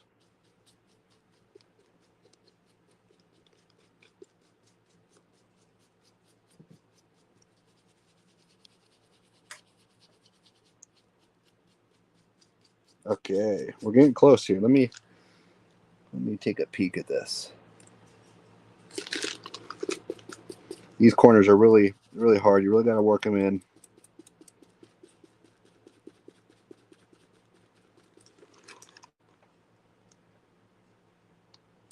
Yeah, it's looking pretty good.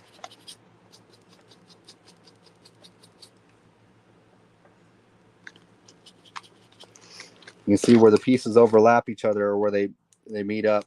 They're pretty much invisible now because we've just burnished them together and kind of made them look like the same piece. Isaac just sent you a $10. Oh yeah, right on, Isaac. Thank you, man. Thanks for being here. Okay, let's clean up our mess.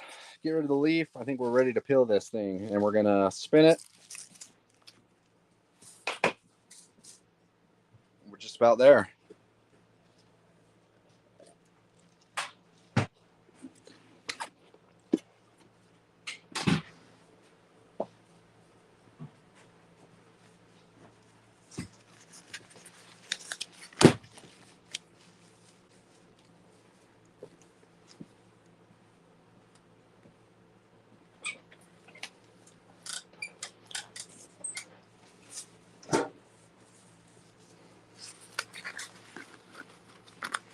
Someone said, would you recommend spraying the glue versus brushing it on before the flake?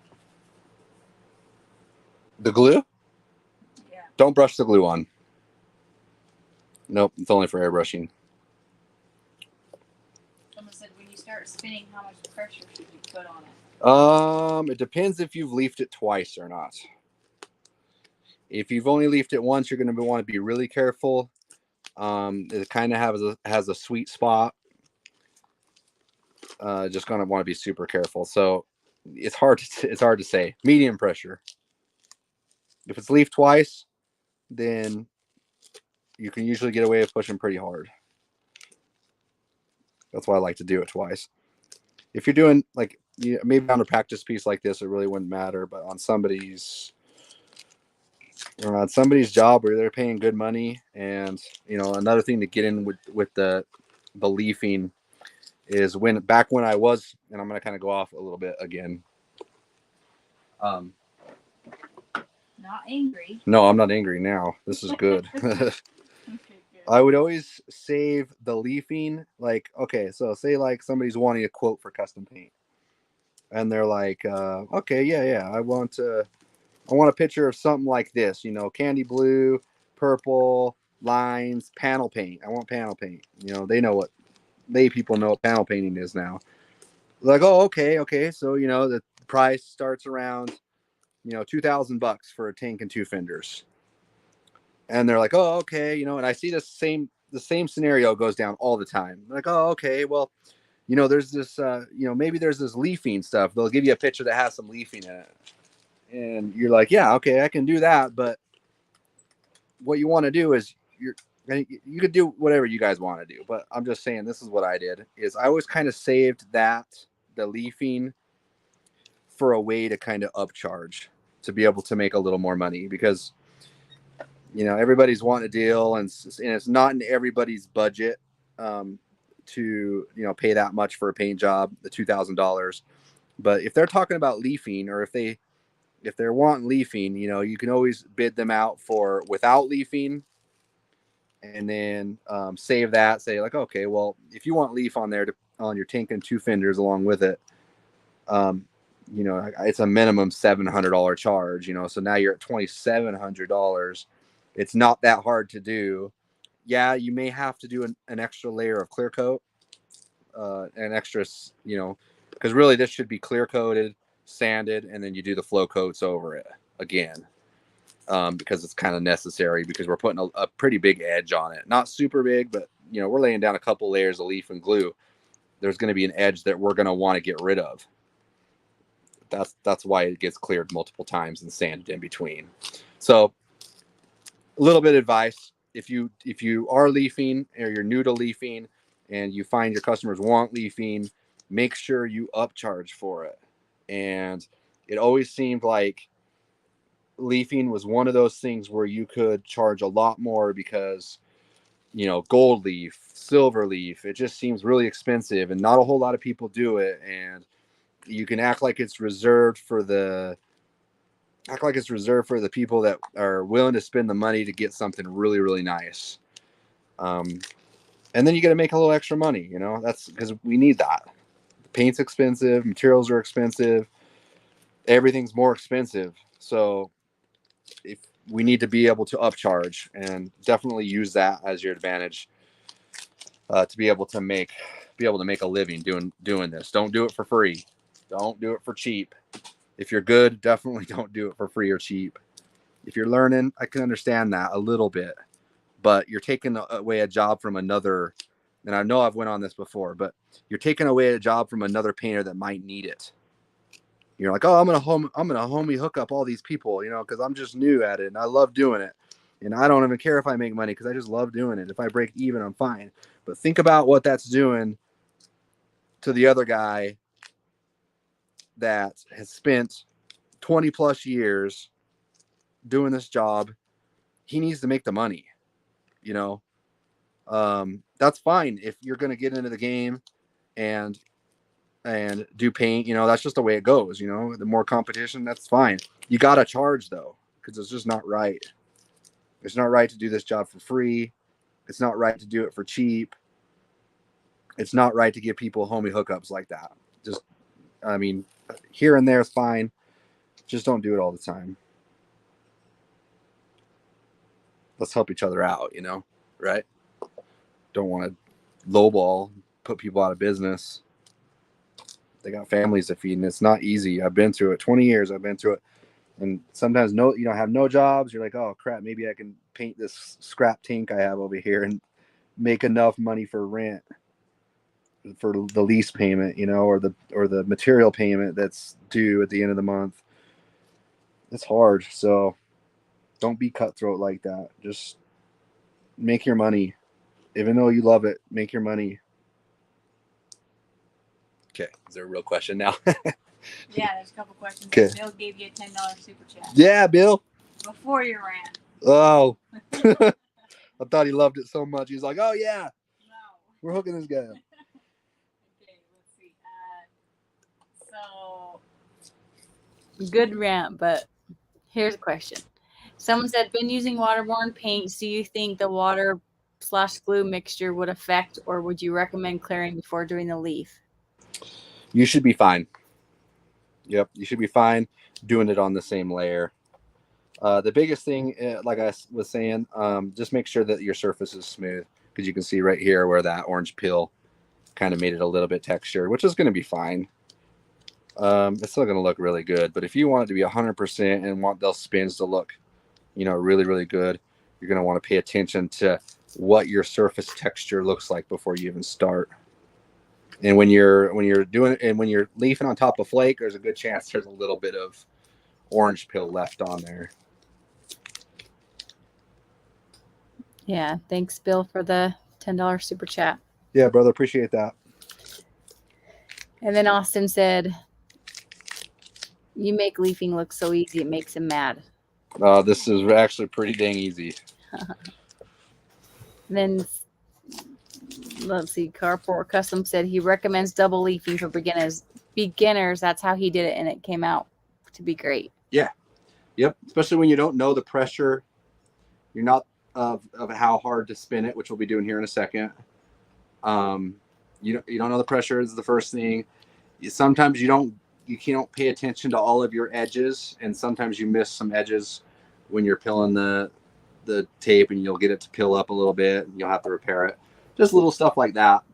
If you're double leafing it, it's giving you double coverage and double the chance of it looking good.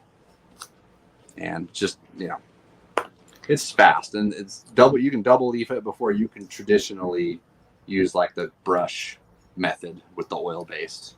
And not only that, with I'm not going to bag on other sizing glues, but if they're oil based, that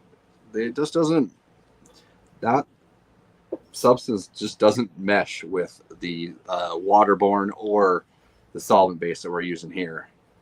They just don't get along sometimes, and you can have problems that way. Okay, so now that I have that peeled up, I'm going to take my brush one more time, now that I can kind of see it a little better, and I'm just going to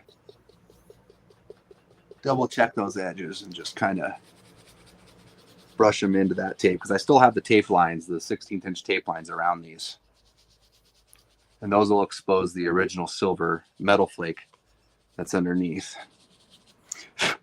Someone on the Amazon Live just said, how can you make more crisscross instead of spinning it round circles on a flat surface, like for picture frame molding? Okay, say that one more time. I kind of didn't How understand. can you make more crisscross instead of spinning it in round circles Oh, on a flat surface okay. for like picture frame molding? So how can they make it like crisscross instead of spun circles? Oh, yeah, I've seen somebody do that actually. It's like a basket weave. Freak, how did they do that? Huh. I don't know. I've seen it before though. And I thought it was really interesting. And I forgot about it until you Did said they something. scratch it? Yeah. I think they take the same 5,000 grit and they go in one direction and then another direction. But yeah, interesting. We won't be doing it here because I don't want to mess it up because I probably will. But there's a way. I've seen it. You're right.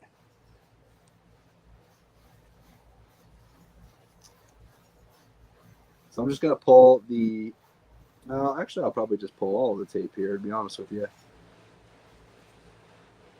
Oh, see. Little problem there. You see that? I went a little crazy and I pulled that pretty dang hard. Let me go ahead and layer that back on there.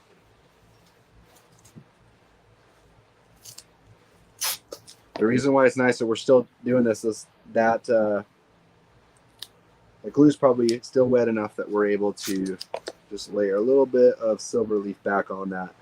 When I went to pull that, I kind of wasn't paying attention and I pulled it up. You definitely want to pull it back on itself. I think Carport Customs or maybe E. Brown, someone on there gave that advice about pulling it a certain way too. Yes, exactly. Yep. You want to pull it back on itself kind of a way. Very, very important. Mr. C said, oh, another bullet hole spot. Not on this one. Someone, Clifton Hunt on here said that he thinks with the basket weave, whatever Lee you're calling, he says, I think it's called brush leafing instead of spin leafing. Oh, okay. That would make sense. Yeah.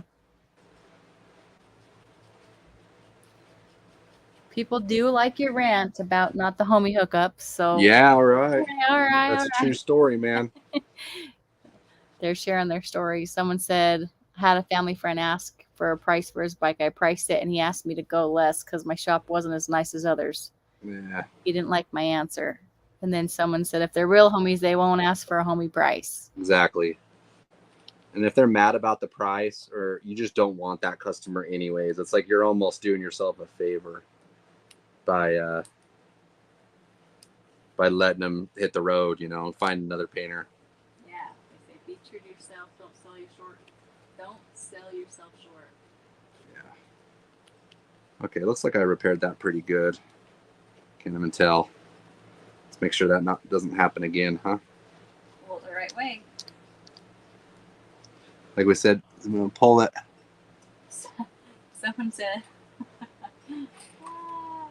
he said, Chris, you're funny. He said, another boo-boo bell out. Best part of the live shows. I like boo-boo bell out. What a way to put it. Funny. Yeah. So I could have actually pushed down these edges just a little better to you, but that turned out all right.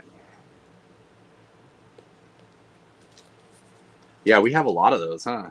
Yeah, nothing, like you said, nothing really goes your way. You guys are. No, it always goes my way. I fix it. That's what custom painters are good at. Yeah, and literally every other custom painter, like professionals or like pros that you've talked to or whatever, they all say the same thing: is you guys are pushing the limits and so mistakes. Breaking the rules, man. Yeah, breaking the rules. I think I've heard so many people talk to you about that. Yeah. So everybody just needs to not be scared and just do it. Yeah, just do it. Make the mistakes because that's what you got to learn how to fix them. Yeah. So once again, we're going to pull back on this, being real careful, paying attention.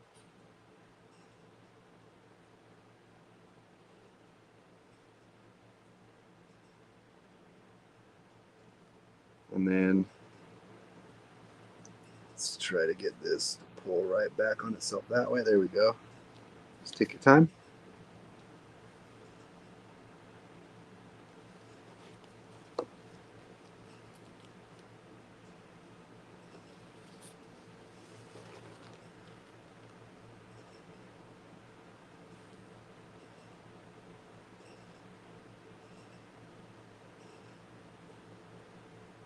So if I was to pull this way, problems. Do it. This is a good angle right there, right? So you can see right there, it could have been pressed down a little better. You can see how it just bridges just a little bit. It's probably hard to see with that light, but yeah, we're fine. Let's go ahead and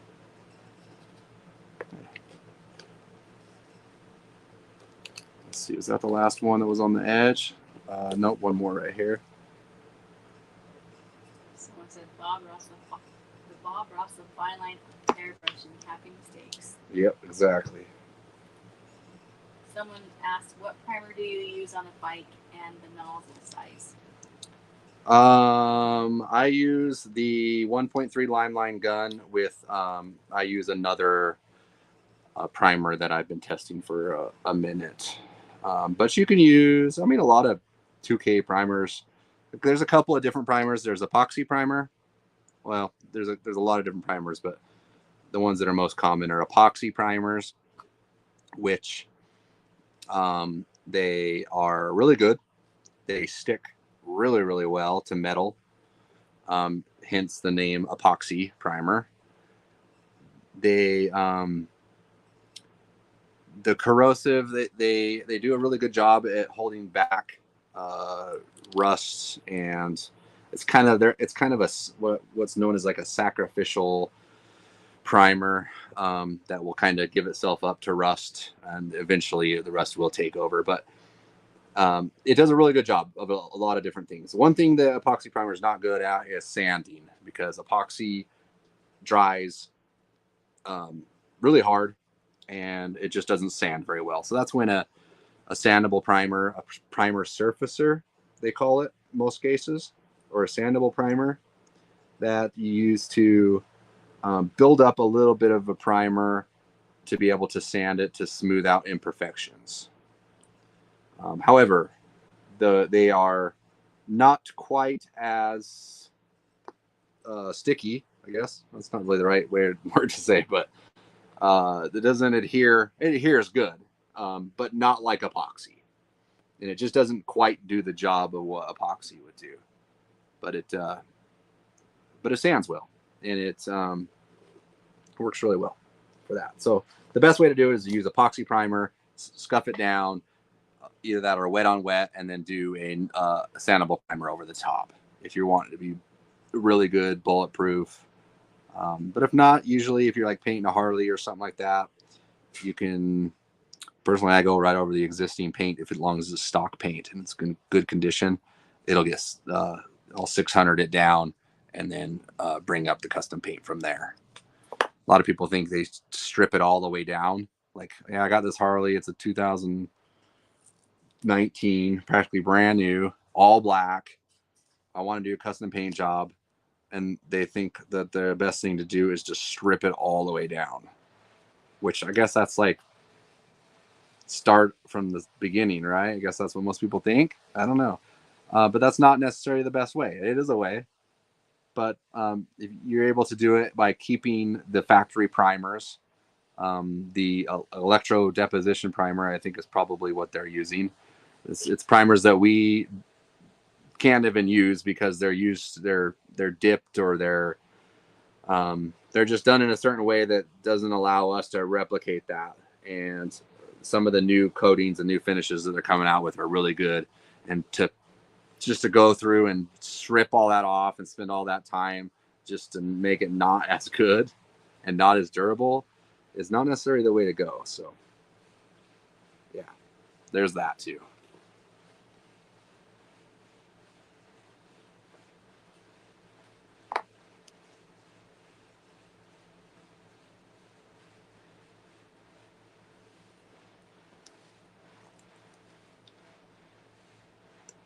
We are almost done here. We've got a couple more to pull.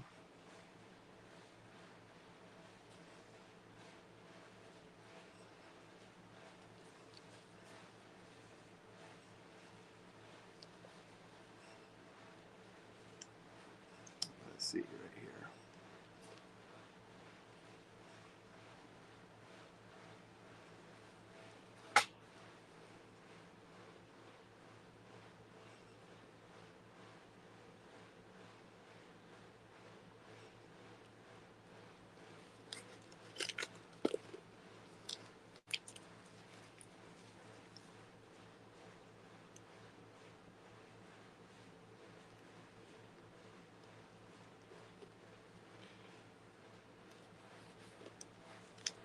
Someone said, do you do work for those outside of your area, like something they could mail to you? Yeah, and that's a good question too. That's something great to talk about. Absolutely. You know, I actually, back when I was painting for customers, I would prefer that they were not local. Because they're not stopping in the shop. They usually kind of know what they want off of a picture, and they're kind of like, okay, I like this stuff. And usually the customers that say that, like, oh yeah, kind of, I'm gonna give you free reign, this is kind of the stuff that I like, this is the colors I like, and usually what I'll try to do is I'll take a look at what they have as reference, try to see if I can make it somehow better, or add to, or combined a couple of things that they said that looks good, kind of, oh yeah, maybe we can do this or that, or oh yeah, that looks great, maybe we can even add drop shadows on that to make it look even better, or maybe we can fill that up with leaf right there. Kind of get a feel for it over the phone to see their budget. That's another good question to ask. Like, you kind of want to figure out what their budget is before you're throwing out a price, because you could be just leaving money on the table sometimes because you're thinking that they don't have it and you really need the job and you're wanting to do it for cheaper. Try to get the feel for before you throw out a price. But yeah, I like them not local. He said, okay, we'll get a hold of you. He has some stuff that needs to be done. Well, I don't really do that, but you did say you did that. I did. I don't do. You need to clarify with him. Okay. I think I thought he did. Wants you to paint. No, I thought did was past tense. I don't know. No. I did do that. You don't paint others. You're not taking paint jobs. No, I'm not taking paint jobs. There's somebody here that can do it. Yeah, there's people. Of other painters on here, Eric, that I bet would. Yeah, there's 104 people. I mean, I bet 30 of them can paint it. Maybe. Okay, so that's looking pretty good. So someone had a question. They said, on a personal helmet, how do you tape the rubber of the helmet so that when you pull the tape, it doesn't lift any paint or clear? When you pull around the rubber right here? Yeah. Yeah, it's not an easy thing to do. I actually mask it a little bit back and I allow a little bit to hit the rubber because I feel like it would be better to hit the. I try to get it right on, but I would err on the side of a little bit on the rubber rather than the tape on the helmet, because when you go to peel that, it's going to look terrible. Like, best case scenario is to be able to have all the molding off, but that's not an easy thing to do. Okay, you can see I'm going to show you a couple of different spots on this leafing, some spots that look really good and some spots that don't look so great because of the surface prep that we did before. Kind of didn't do it quite good enough, but I kind of wanted to show you anyway. So you can see right here the leaf. See how smooth that is? Like, it laid out. I mean, there's little wrinkles. That's just the way the leaf is, and that looks fine. But you can see it's just really smooth, really shiny. But you look right here, and you're like, oh, it's see how it brought on that texture of the orange peel from the clear? Well, when we go to spin that, it's not going to look quite as good as up here because we didn't prep it good enough. But that's fine.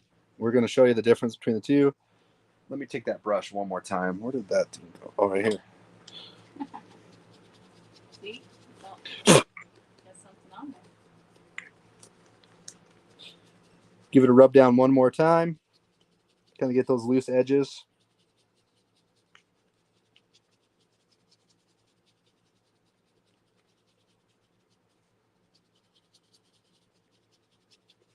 Okay, that looks better.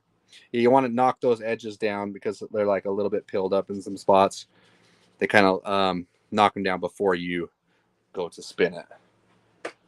All right, so I'm going to use a spinner tool.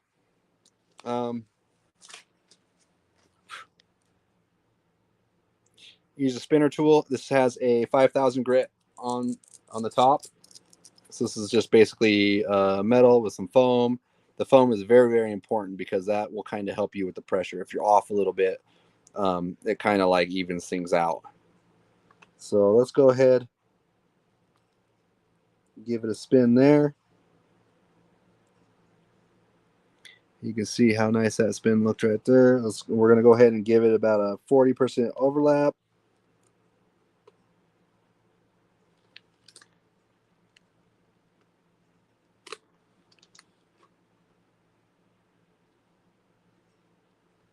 Trying to find the right light there. There we go.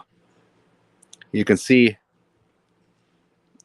see how nice that is. And I'm just doing, like I said, I'm doing about a 40% overlap, so I still keep the center. Right here is where it was a little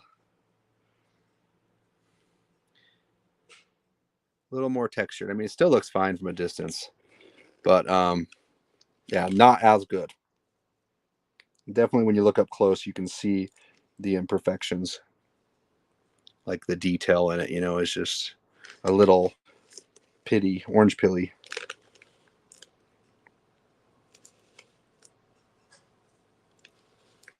Someone said, what advice do you give somebody starting out painting?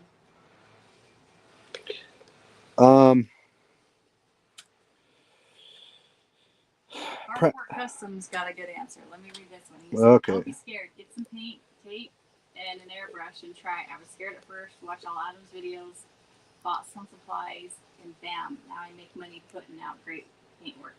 Yeah. And he said that was a year ago, by the way. Yeah, there's a lot of people. They're going fast, man. And I see their work, and I'm like, damn, I don't know if I could do that. Mm-hmm.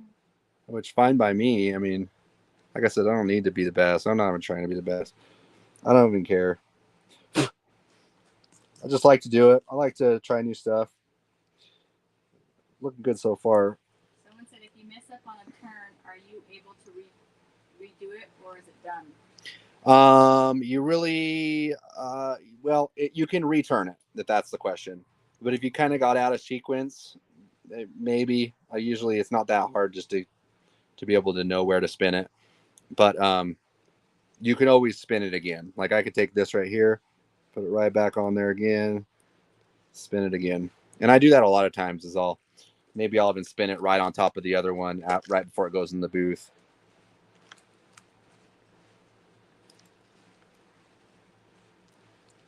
But you can see how nice that's spinning, not tearing, If you do single layer, sometimes you'll get like a little bit of tear marks in there. Since this has that base layer, you'd have to really screw it up in order for that to happen.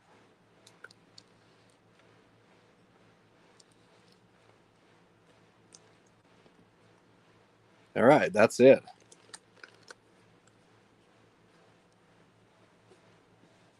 Brush this off a little bit.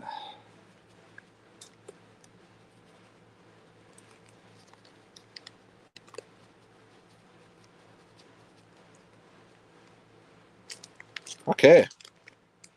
See, that wasn't that hard. See how nice that looks. So we got once again, I'll kind of just give a recap real quick. And if anybody wants to get some final questions answered, now would be the time. Just go ahead and throw them in there and then we can get them answered before we leave tonight. But I'll kind of recap everything we've did from start to finish for those that just kind of got in the middle of this. So we started with the helmet was black. You can buy these helmets through Limeline on Amazon. Just look up Limeline MiNI helmets. You should be able to find them there. There should be the Amazon link too that you'll be able to find down in the description. So it was a black helmet. I metal flaked it with Limeline metal flake using the Limeline 1.3 paint gun. Put a couple of more coats of clear coat over the top, and then once it was dry, I sanded it with the 600 grit sanding sponge right here. Sanded it down. Probably, like I said, could have sanded it a little better around these areas because I did leave some orange peel, which kind of affected the overall look of that leaf, which is fine. We've all learned a couple of things off of that. We laid out 16th inch line tape. We used a couple of candy colors. We used bright purple and bright blue candies. Edged everything out. We used the line honeycomb stencil there in both the negative and the positive. Which side do you like better? I think I like this better. Sure, me. Huh? I think I like that one. They're both good. I think I'd like that one better on a full-size helmet. I feel like it's too big on this. It looks like giraffe to me, actually. That's why. Anyways, I'm getting off. So, yeah, then we laid out after we did the patterns with the blue and the purple candy, we used the Limeline sizing glue, sprayed that on, did a couple of layers of leaf, burnished it, rolled it, pulled the tape, and spun it. That's it. That was all pretty dang easy, right? I mean, we talked the whole time. We could have got this done a lot quicker. Another thing that you'll notice, I'll have another video on this tomorrow, a short video, real quick, so you can kind of recap everything. But you did the wood grain? Yeah. There's a little bit of wood grain up in there too. Kind of added some texture. You can see how when I added the blue, it really muted that out. But once the clear goes on there, it's gonna give it like a little organic kind of cool look. I love it. I love that look mixed in with the fanciness of the silver. So as you'll see on the video tomorrow, I'll have some drop shadows put down on there and do a couple other things, and obviously it'll be clear coated at that point. And that's it. This is going to clear coat. For this helmet, we do 3 coats of clear coat and we'd call it done. If this was a customer's full size helmet, we would clear coat it 3 to 4 coats of clear coat, let it dry, sand it down with the 600 grit sponge again, and then do a 2 to 3 flow coats on top of that. That way, everything's nice and smooth. You can cut and polish it. If you're not going to want to cut and polish the whole thing, you can just nib sand the little problem areas if you do have problem areas, and then polish out just those areas.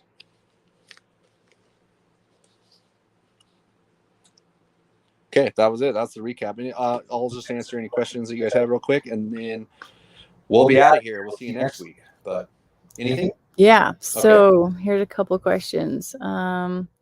They said, could you use 3,000 grit to etch the spin, or is 5,000 grit the minimum? No, you can use 3,000 grit. Yep.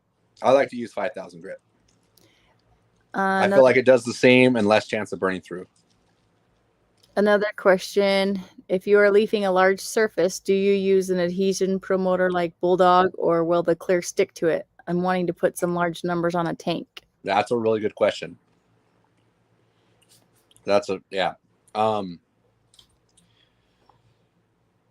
It wouldn't hurt to do that. I really don't have problems too much with the clear. What the question is sometimes the clear coat could have a hard time adhering to the metal leafing. I really haven't had too much of a problem. When I layer the first coats of clear coat on this, I'm going to do a tack coat. So what I mean by tack coat, it's going to go on real light.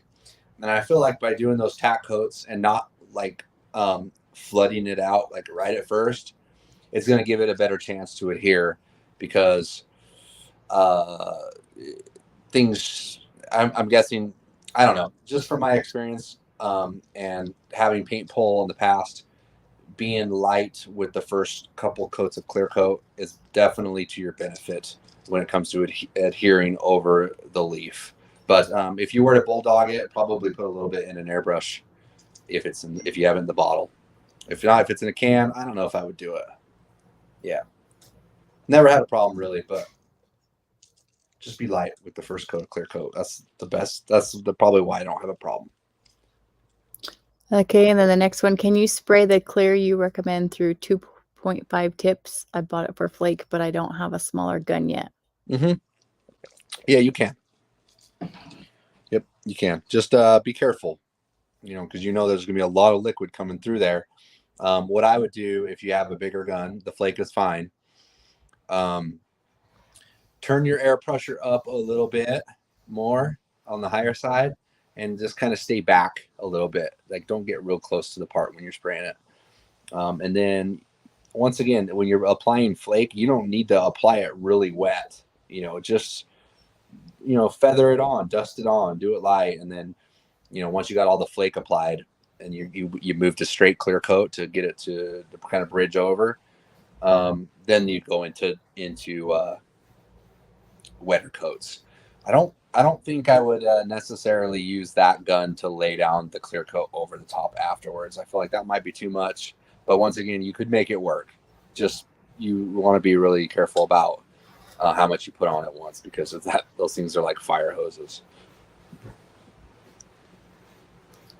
People are just saying thanks a lot. You're a top 3 artist that they like, paint artist, and that Carport Custom says he's gonna use your Limelight products. E Brown says you're one of the top 3 painters. Yeah, right on. Appreciate that. Larry says thanks very much. Bill says thanks for the talk tonight. Yeah, thanks, Bill. People, let's see. Somebody's just asking, how do you come up with your tape patterns? I kind of follow the contour. You can see right here. I followed the bottom.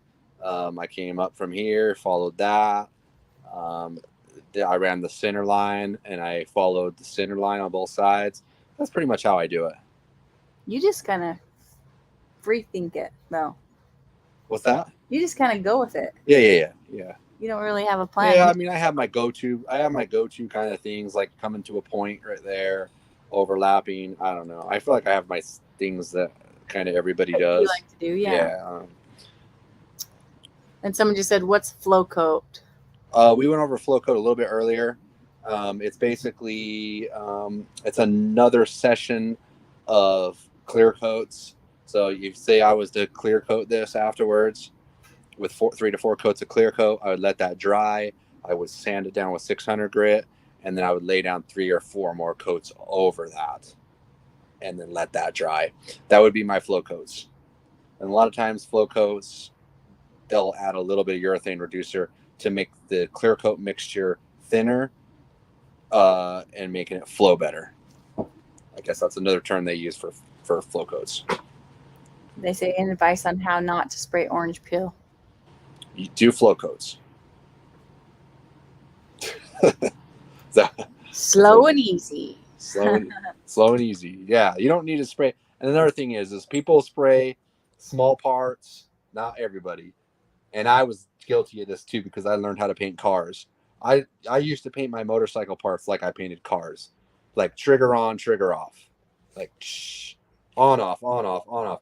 Really, you can just feather it in here, even if it's clear coat. Let it build up, and then get to the wetter coats. You don't need to on, overlap. It's not this. That wouldn't be the technique you would use with this. You would just and maybe we should do that. Maybe we should get into a live where we're in the booth and we can kind of do more stuff like that. Yeah, a lot of people have questions about that. I think you should. Okay. Someone said, hey, we forgot candy over leaf. Yeah, I don't know. You said candy over leaf, and my thought was, oh yeah, we forgot. Yeah, and we probably could have done it. We should have done it before we pulled those tape lines. Yeah. Dang it. Yeah, next time let's put you in the booth. Yeah. And I can hold the camera or something out there for him. Yeah. Oh yeah, you have your things in there. So yeah, you should. Yep. All right, everybody. I think that's it. Everybody says thanks. And oh wait, someone said one last thing. I've seen people use hard Brussels brushes or a plastic scribe on leaf to get different designs. Yeah. That's probably where that maybe that guy was talking about. The okay. Yeah. Technique, huh? Oh yeah. That sounds right. That sounds right. A little bit more of a bristly brush, and you could brush it in a pattern. Yes, I think that's actually what it was. It's all coming back. All right, guys, that's it. Next Thursday. Okay. Thanks for being here. everybody. Thank you. Thanks for all the super chats too, guys.